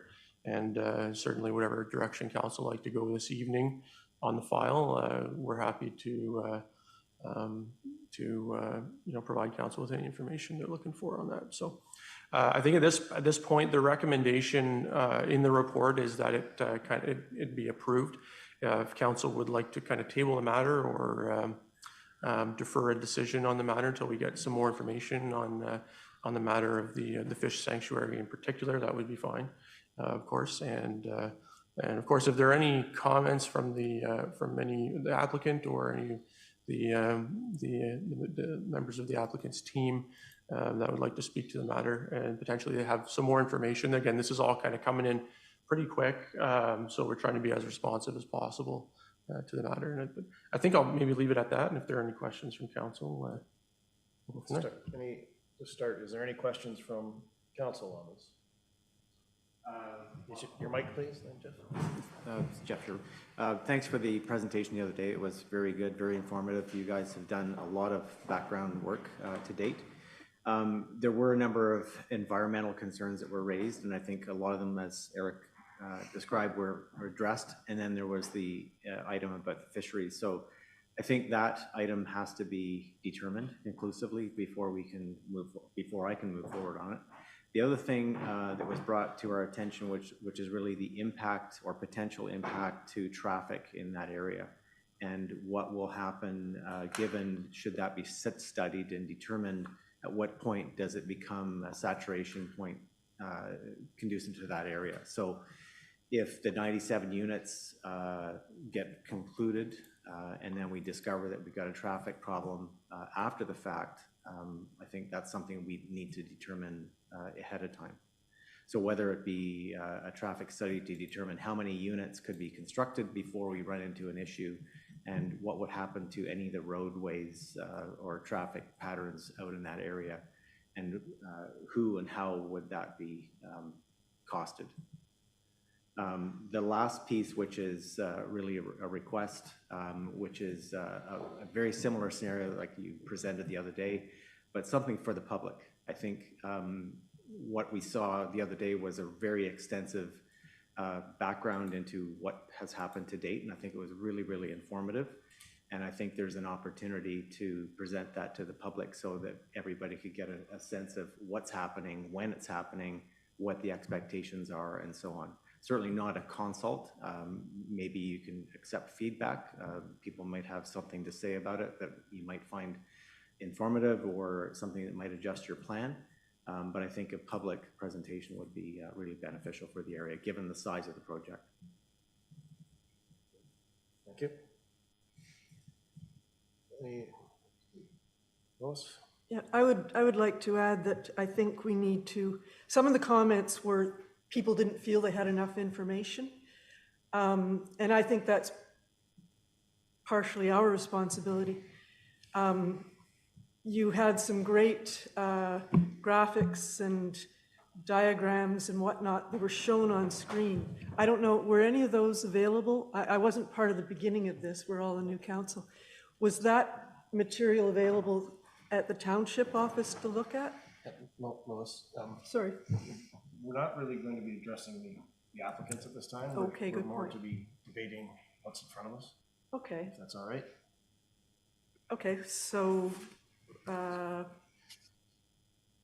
Any questions on the, no, it was more on the bylaws? process, Okay, more on the process. Thank you. thank you. Any other questions? Councillor Tripp? Thank you, Mayor Weir. I would like to echo and reinforce the comments by Councillor Levesque. I think it's important to take the time and to get a better understanding of the environmental concerns, specifically as they relate to the fish sanctuary, and also the traffic. I think it's a very strong point that we should be ahead of the curve and be proactive in terms of where we're going. So I think I acknowledge the work that's been done. I think it's a great product at this point, but I would like to suggest that perhaps it goes back for further exploration around the environmental concerns as the first step. Thank you. So, is there any other questions? Okay, so let me attempt to summarize what I've heard from my councilors is that we would like to make a move for this bylaw to be deferred until we have adequate documentation around the ministry, or I'm not sure whether myself, or it's the Ministry of Environment or Fisheries around the sanctuary. Is that correct? Did council have I captured that correctly? No. Yes, okay. So that council defer bylaw 70, 2022, being a bylaw to amend zoning bylaw 2023 until January regular council meeting. Correct. Correct. I would so move. Okay. Eric, would that give you adequate time? And Mr. Murphy, adequate time? Through you, Mayor Weir, I put that question potentially to Mr. Murray and his consultants in terms of their ability to react to what's been raised this evening. Just, I didn't need you to speak on it. I just needed whether, if you two can coordinate. Yeah, sorry. Through you, Mayor Weir, we can certainly coordinate on that. Okay, thank you. So would you like to read it off? How So moved? that council defer bylaw 70-2022, being a bylaw to amend zoning bylaw number 22-2003 to the regular council meeting in January 2023. Do we have any move? Councillor Tripp has. Councilor Tripp has. Any second? Councilor Calabogie. Vote on that, move on that? Unanimous? Thank you. Thank you.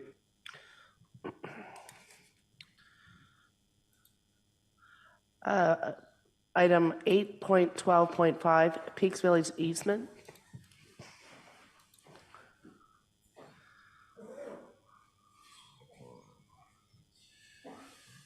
Just waiting for our planner to catch up. He's making lots of notes.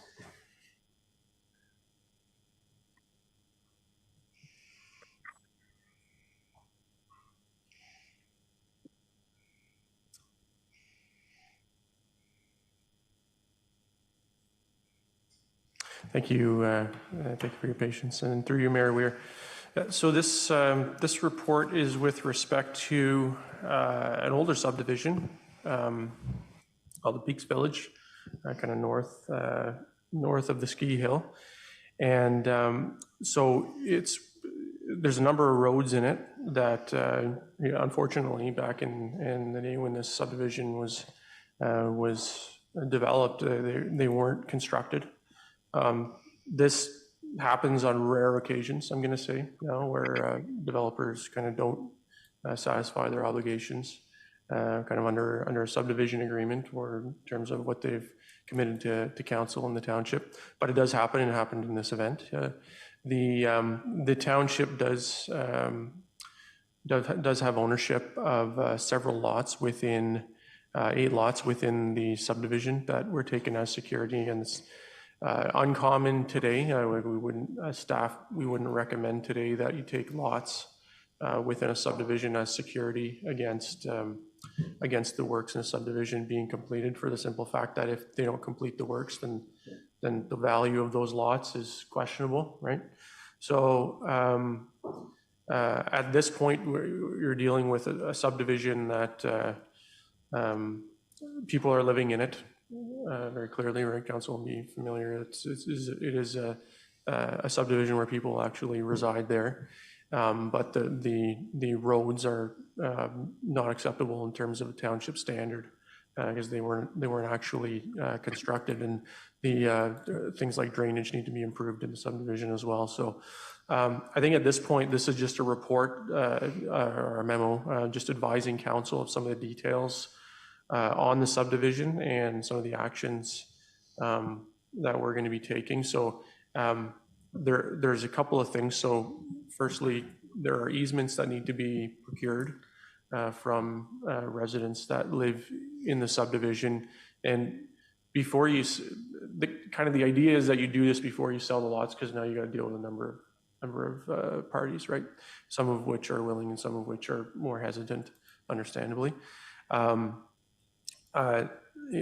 Nonetheless, they need to be procured in order to have good and sufficient outlet for stormwater in the subdivision.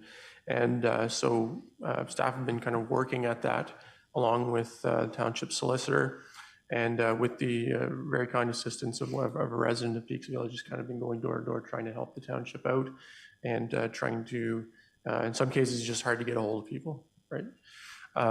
So we are working on that, and we'll have to look at our options. There are some residents who are reticent to proceed with a transfer of land for the purposes of needs, notwithstanding, if you're talking, about a creek and it runs through the property, and it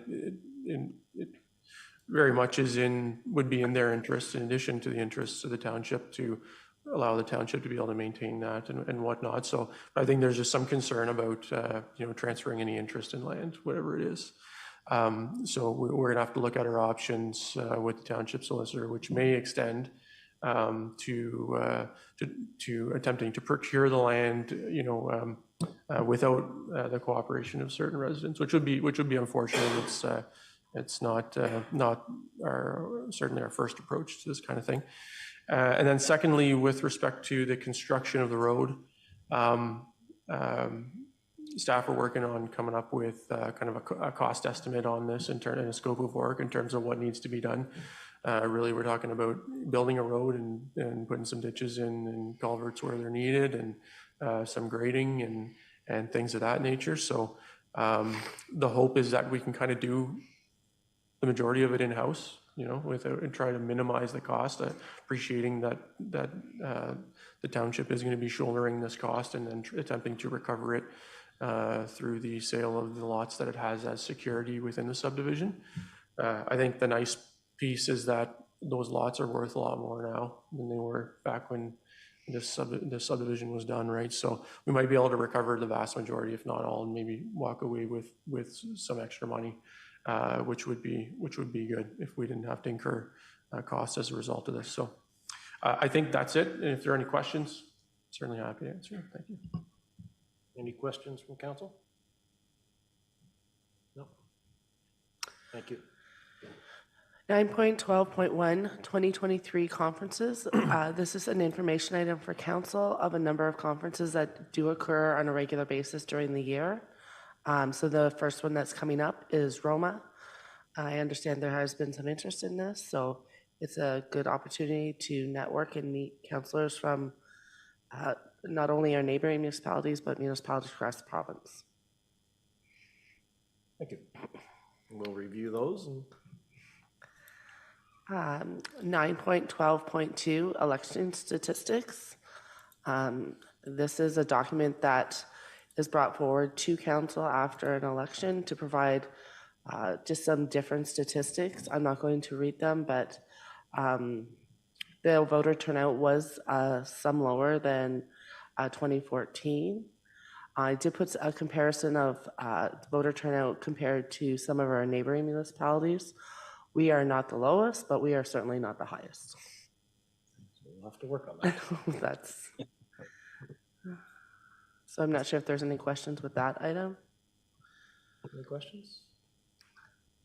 9.12.3, election accessibility report. This document is required that staff bring forward a report to council on the election and what measures were taken with regards to accessibility. So the venues where help centers were held were accessible. There was options to vote without attending a help center so that they could have an assistance from a friend or a family member. So every municipality will be bringing this forward at some point. So this is our report. So if there's any questions of council. So that council accepts the election accessibility plan as presented. First and second? Approved? Yep. So just bear with me. My computer is not.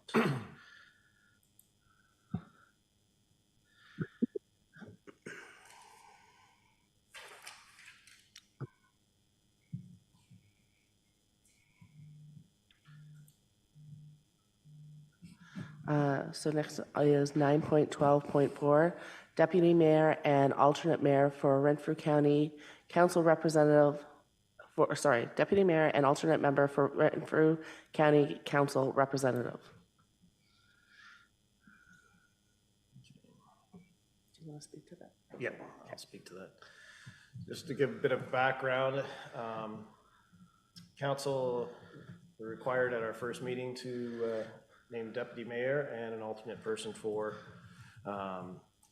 Renfrew County Council. I think in the past, the deputy mayor has had to step in here on one occasion for a prolonged period of time at that time. And then the alternate member of Renfrew County is, I believe, had to step in very minimal amount of time. That it's something if I were to become incapacitated or unable to perform my duties of office, that somebody would have to step in and assume those duties. And I've given it a lot of thought, and I've thought what's best for our community and for all of the township, that I would prefer to have Council Taylor Popke as my deputy mayor. He represents an area that is very important to us and is sometimes maybe forgotten. And I think with Taylor having the role of deputy mayor, it sends a strong message to all our township that we're all one. Taylor is extremely intelligent, very quiet. He absorbs things, he listens, and I think he would be the appropriate person for that position. Do I have a second? Or I would like to move that. Lois, second? Jeff? So moved?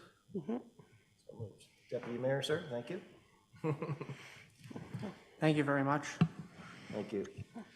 Now, as for Renfrew County Council, I've given it a great deal of thought, and I've decided that I think, well, number one is availability normally is Mr. Councillor Rob Tripp. Rob is his background dealing with the World Health Organization and councils around the world and different levels of government It's not an easy position if you do have to fill in and step in, because as I say, it has not been done often. And council meetings and committee meetings that happen, they tend to happen in somewhat of a, I want to say it's not really a vacuum, but a lot of it doesn't get reported back in. And I think Rob would be very adept at being able to step in and review documentation quickly and be able to represent us accordingly.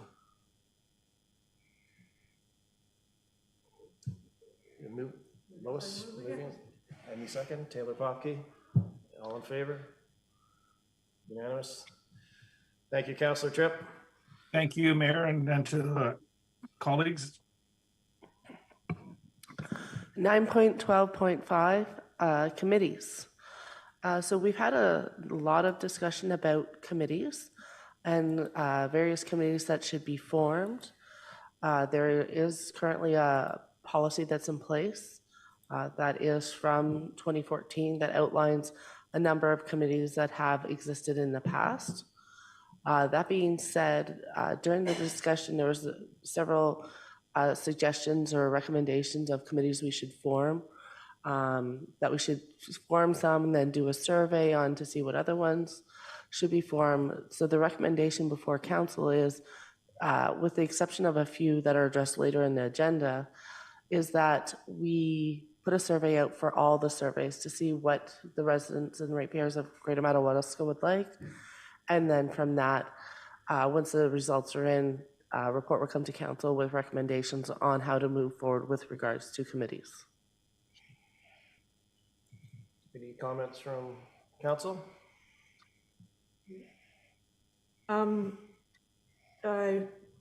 Are we going to use the information in the municipal modernization plan that showed committee structures, recommendations? So what will come forward, so a survey will come forward with questions and suggestions. We will look at the report that was prepared.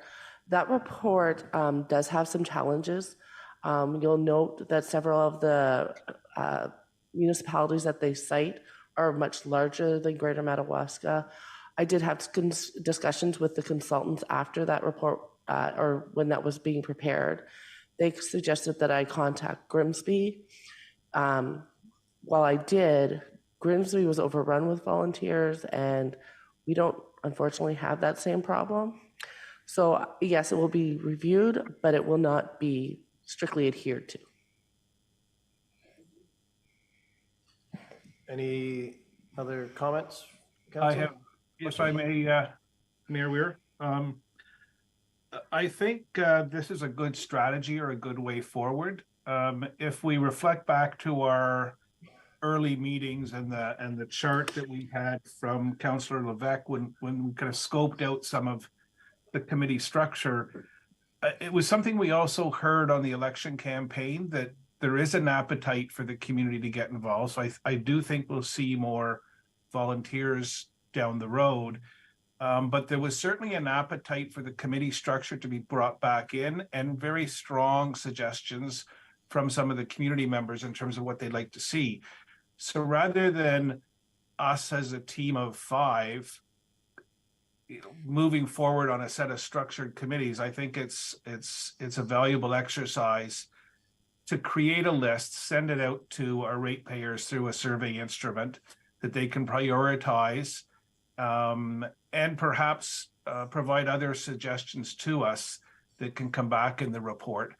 I think it's important to take the time and do this right, because these are the committees that will guide us for the next 4 years. And while there may be that appetite to put the committee structure in quickly, we're a brand new council, and we've heard clearly from the electorate that they're looking for us to take that leadership role, open, transparent, engaged, bringing them in. So I think it's an excellent way forward to really, solidify that message, but more importantly, have committees that reflect the business that we have from the table, but also the input that we've heard the residents want to have through the committee structure. Thank you. Thank you, Councillor Tripp.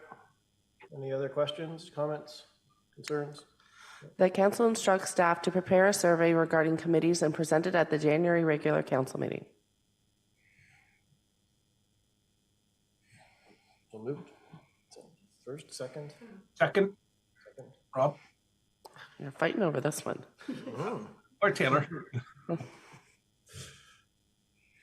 Okay, take a vote on that. So moved. Unanimous? 9.12.6 Candidate Committee Terms of Reference. Included in the agenda is the terms of reference for the Canada Day Committee. This committee starts their planning early in the year. So we don't want to cause them a hindrance.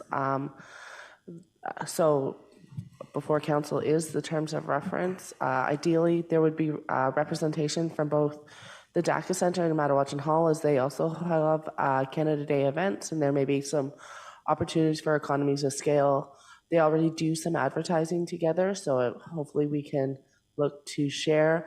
And their events are not always on Canada Day, so it might be even a further opportunity to partner or share volunteers or. So the motion that is before council is that council approves the Canada Day Committee terms of reference as presented. Move. Second? All in favor? Unanimous? 9.12.7 Madawaska Street Docks terms of reference. So there was a public meeting regarding the docks on Madawaska Street in August. A report that was taken then to council in September with recommendations on how to move this forward. Of the recommendations, one was to create a committee, but due to the late term, council decided this item would be best served to be created by the new council. So before council is the terms of reference for the committee, as well as so council is aware, the other recommendation was to inform the ratepayers along Madawaska Street of the decision of council and that they be informed, and they have been. So before I read the motion, if there's any questions. Microphone, please. Just one question. Inside the terms of reference, you named it as a working group versus a committee? What section? Sorry. It's mentioned, maybe not actually in the terms of reference, but it's in here somewhere. So that was actually what was in the memo that was presented to the council in September. So it is a committee? It is a committee. Thank you.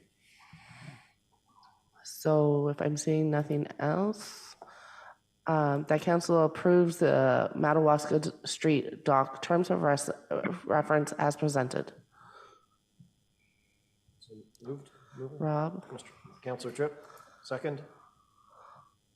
Councillor Whip. All in favor? Unanimous? So moved. So 9.12.8 library board member appointment. So there was an advertisement placed for library board members. There was great interest and a wide range of experience and reasons why they want to become involved.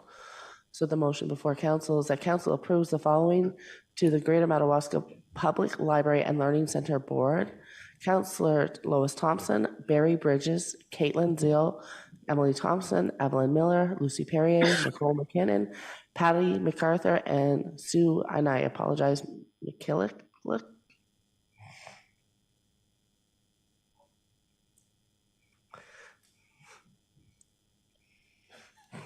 We're leaving it at that. Okay. All right. Any questions of council? Councillor Tripp on Zoom? No? Good. Okay. Anybody to move the, Councillor Jeff, second is Councillor Popke, Thank you. and all in favor? Unanimous? Thank you. 9.12.9, the procedural bylaw attached to this document, to the report, is 2 bylaws, one that is marked up so council can easily see the changes that have been, or that are proposed.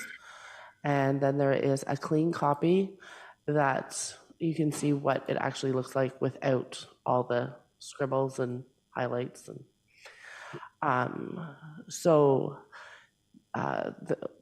I'll go over them quickly. There's 4.2, which is to change the regular meetings from Mondays to Thursdays at 3.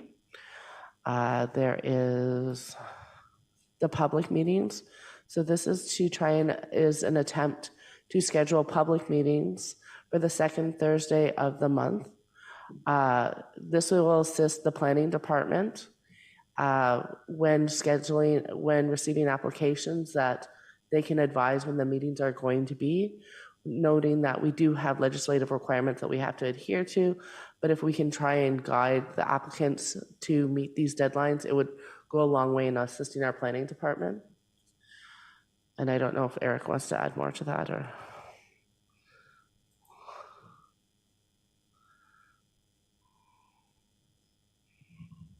Yes, thank you.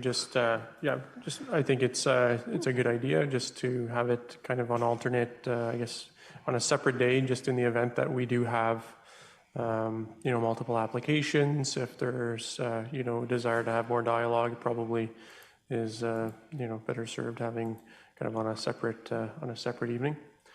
And then, there's just been some tidy up. There's been some change to the agenda order. There's been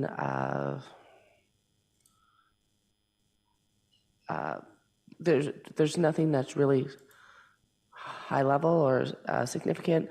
One is the recorded vote. You'll notice that there's a remove followed by the list of members on the motion paper. As you can see, we don't have motion paper. So instead of it's the list on the motion paper, it's by alphabetical order of council by last name.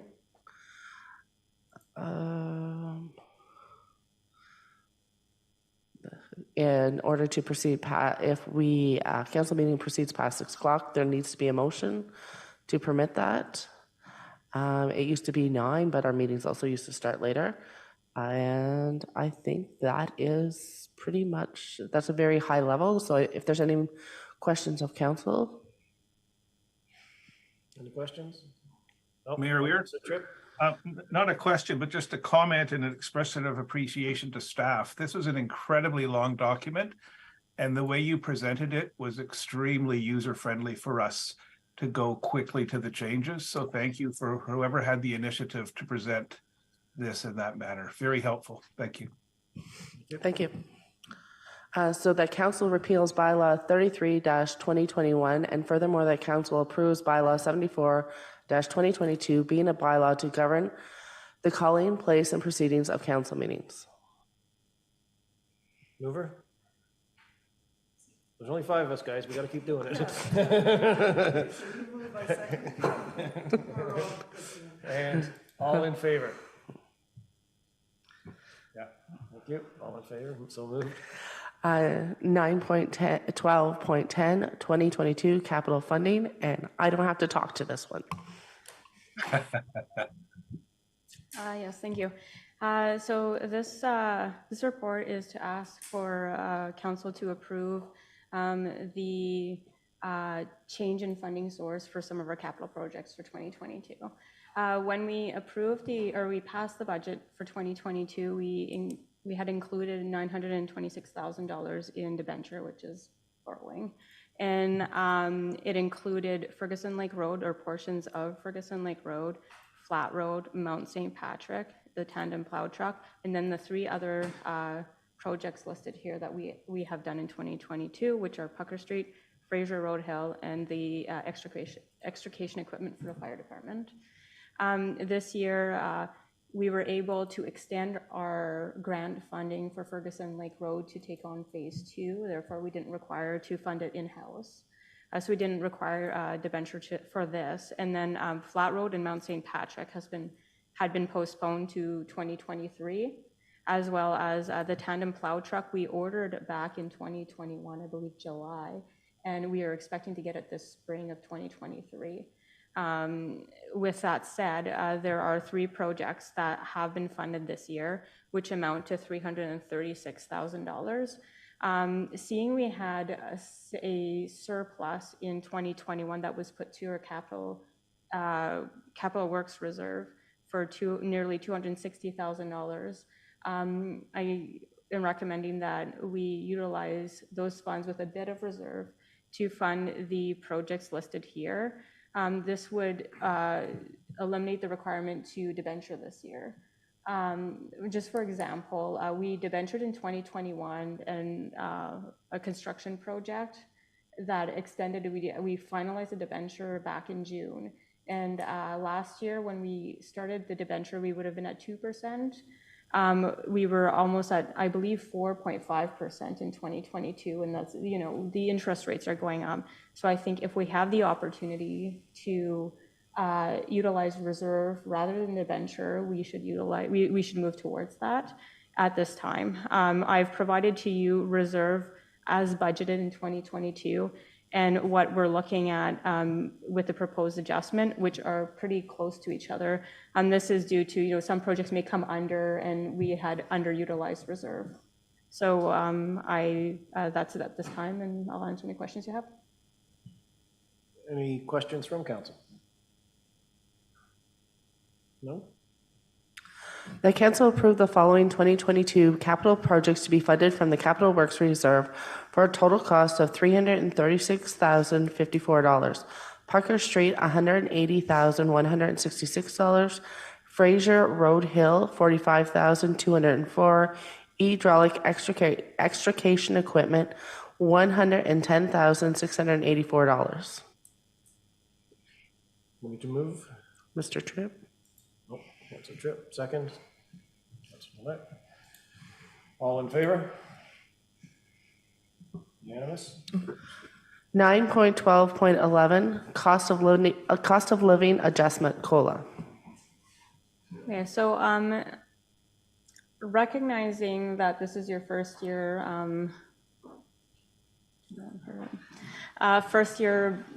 budgeting with us, I think this is a bit more difficult for process-wise, which we'll be discussing budget process later today.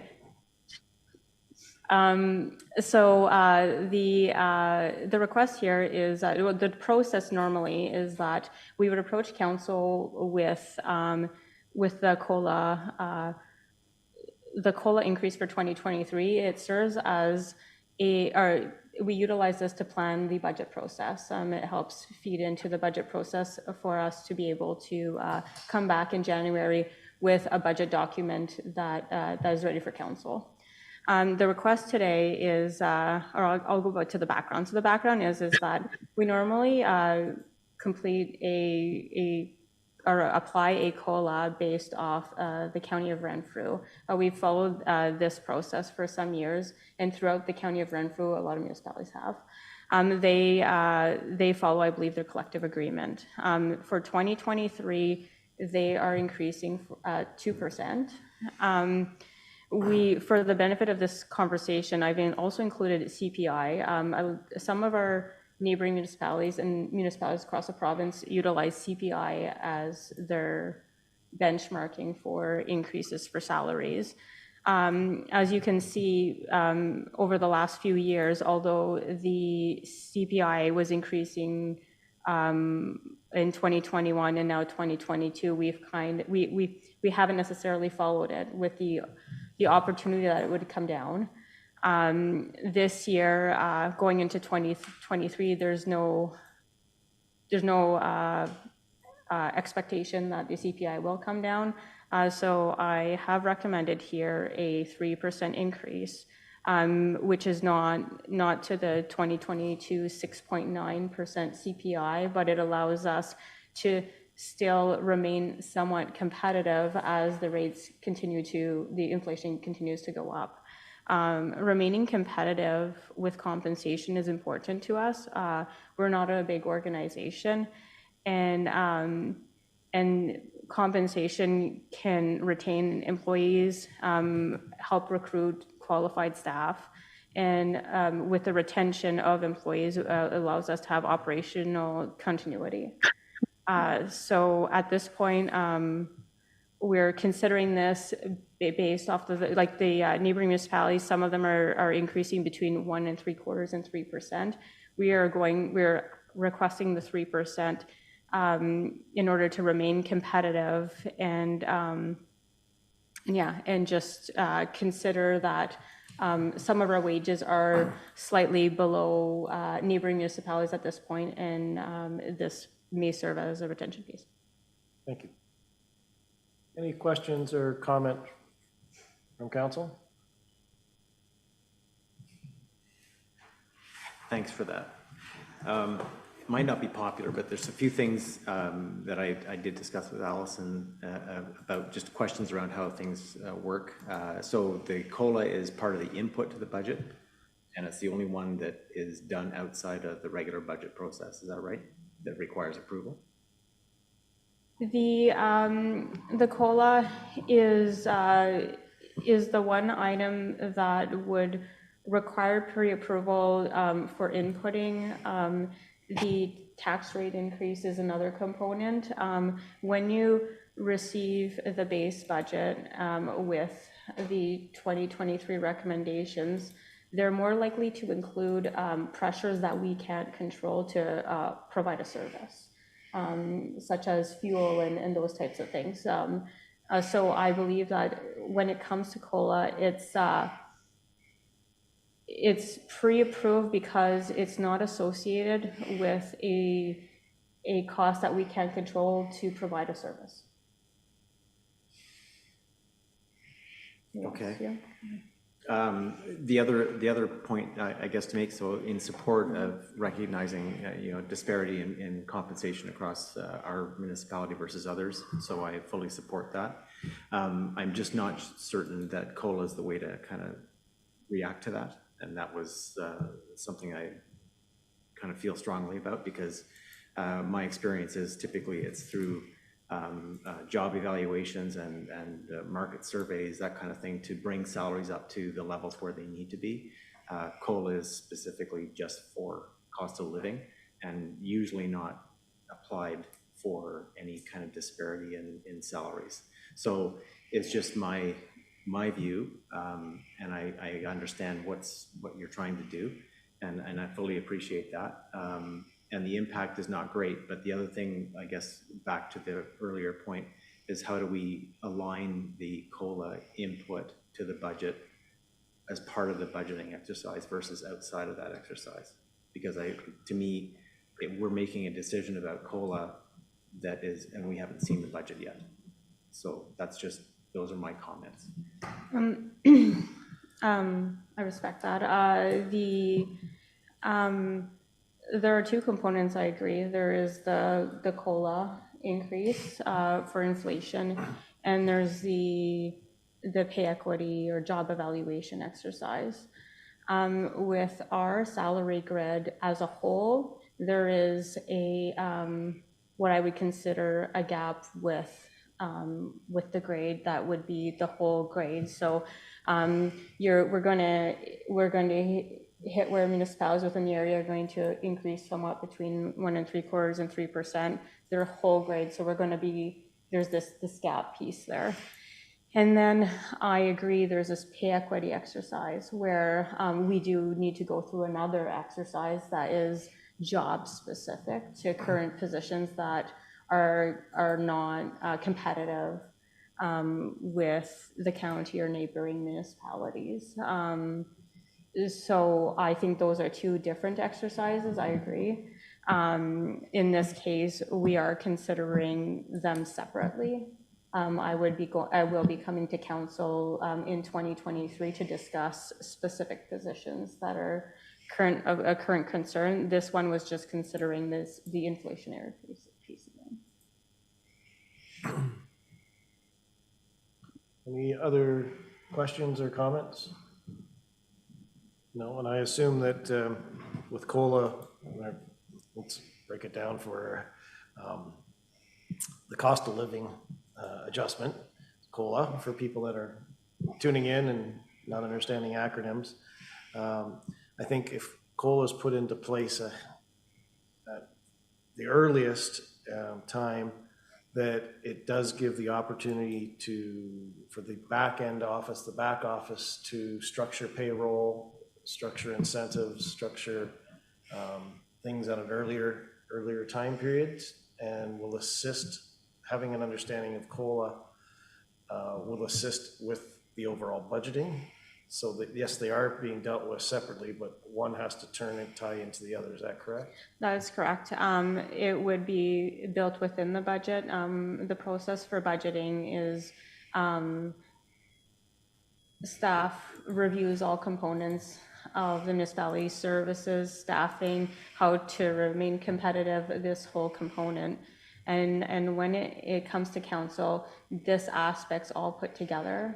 And at this point, council is able to deliberate these different components, a change in service if you want to increase, decrease.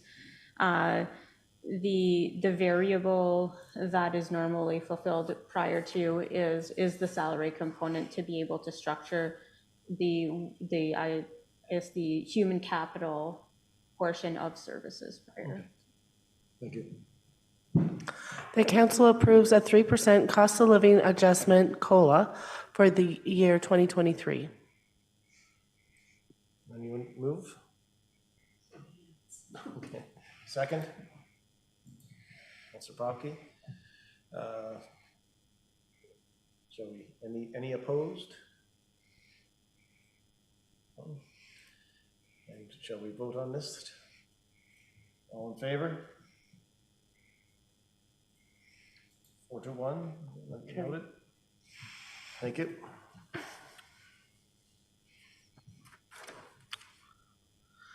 Uh, 10.12.1 Mississippi Valley Conservation Authority. This is information item. That goes to. Yeah. So these are just documents that will, as we receive them, we add them to the agenda. Okay. I've read through them. 10.12.2 Griffith Mile. That council instructs staff take the necessary steps with MTO to have the radar machine placed on Highway 41, and furthermore that the council instructs the CAO to develop terms of reference for the Griffith Mile Committee. Any questions or comments?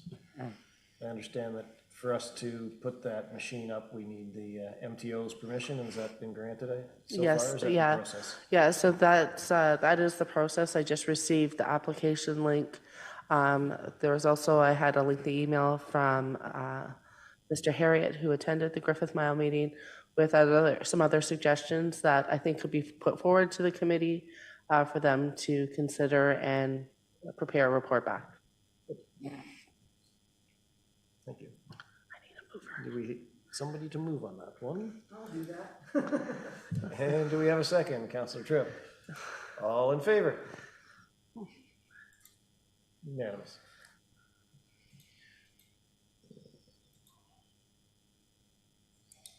And one more one here. Yep, I just need.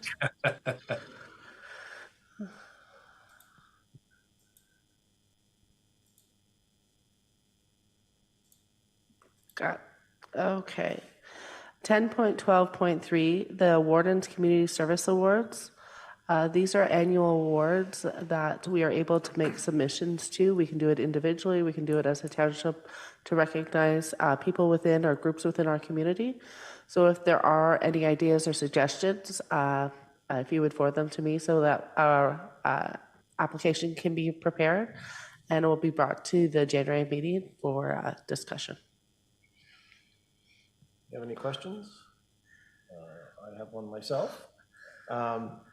This is open to members of the public to be able to put in Yes. recommendations, and Yeah. we're going to have a location on our website that they can contact us or link to this application. So I'm not sure if I'll see what we can do. Oh, I'm just, it's a general Yeah. question. Throw it out there. I will see what we being our fabulous deputy clerk can do. Thanks, Robin.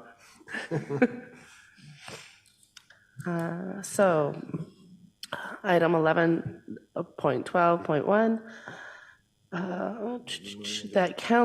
that the regular council meeting of December 1st enter a closed session at 5:16 PM pursuant to sections 239 of the Municipal Act regarding litigation or potential litigation, including matters before administrative tribunals affecting the municipality or local boards, A, Causeway, B, Smithson Lane, for the purposes of educating or training the members, budget, and personal matters about an identifiable individual, including municipal or local board employees, CEO performance appraisal.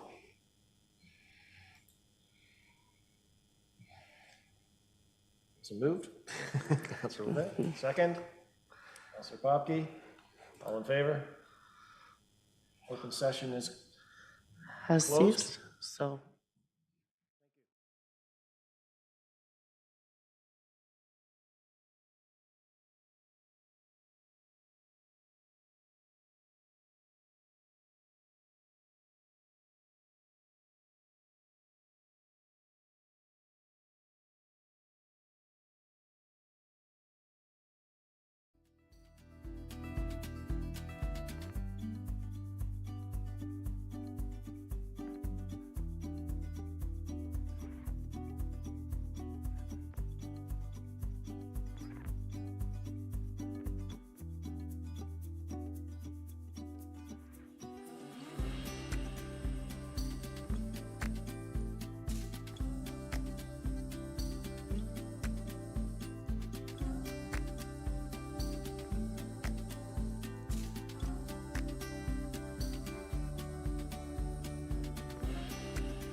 12.12.1, move to open, that the council meeting of December 1st, 2022 move back into open session at 7 p.m.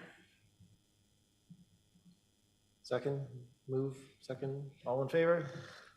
I'm just picking people. Yeah, okay. All right. So, item 12.2, that council instructs the following as a result of the closed meeting item: litigation or potential litigation, including matters before administrative tribunals affecting the municipal or local board, A, Causeway, B, Smithson Lane. Direction was to bring back further information to the January meeting.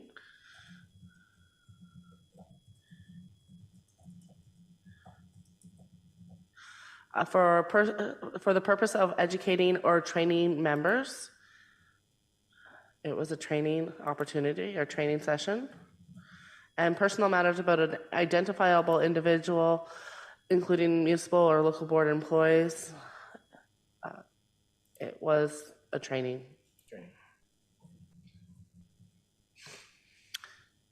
And if I can have someone to move. I'll move. Second, all in favor? Unanimous, I'm assuming. Yes, okay.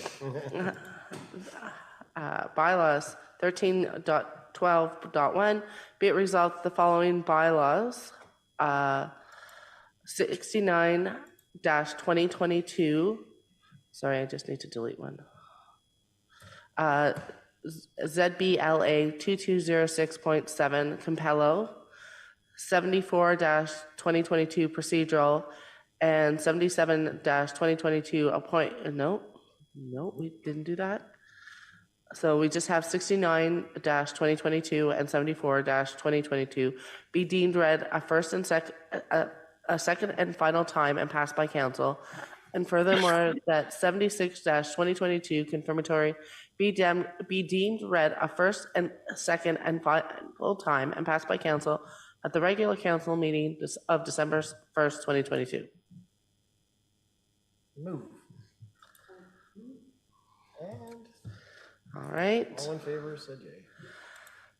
And that the regular council meeting of December 1st, 2022 be adjourned at 7:02. Move, second, all in favor. All right. Thank you very much. Never heard that one being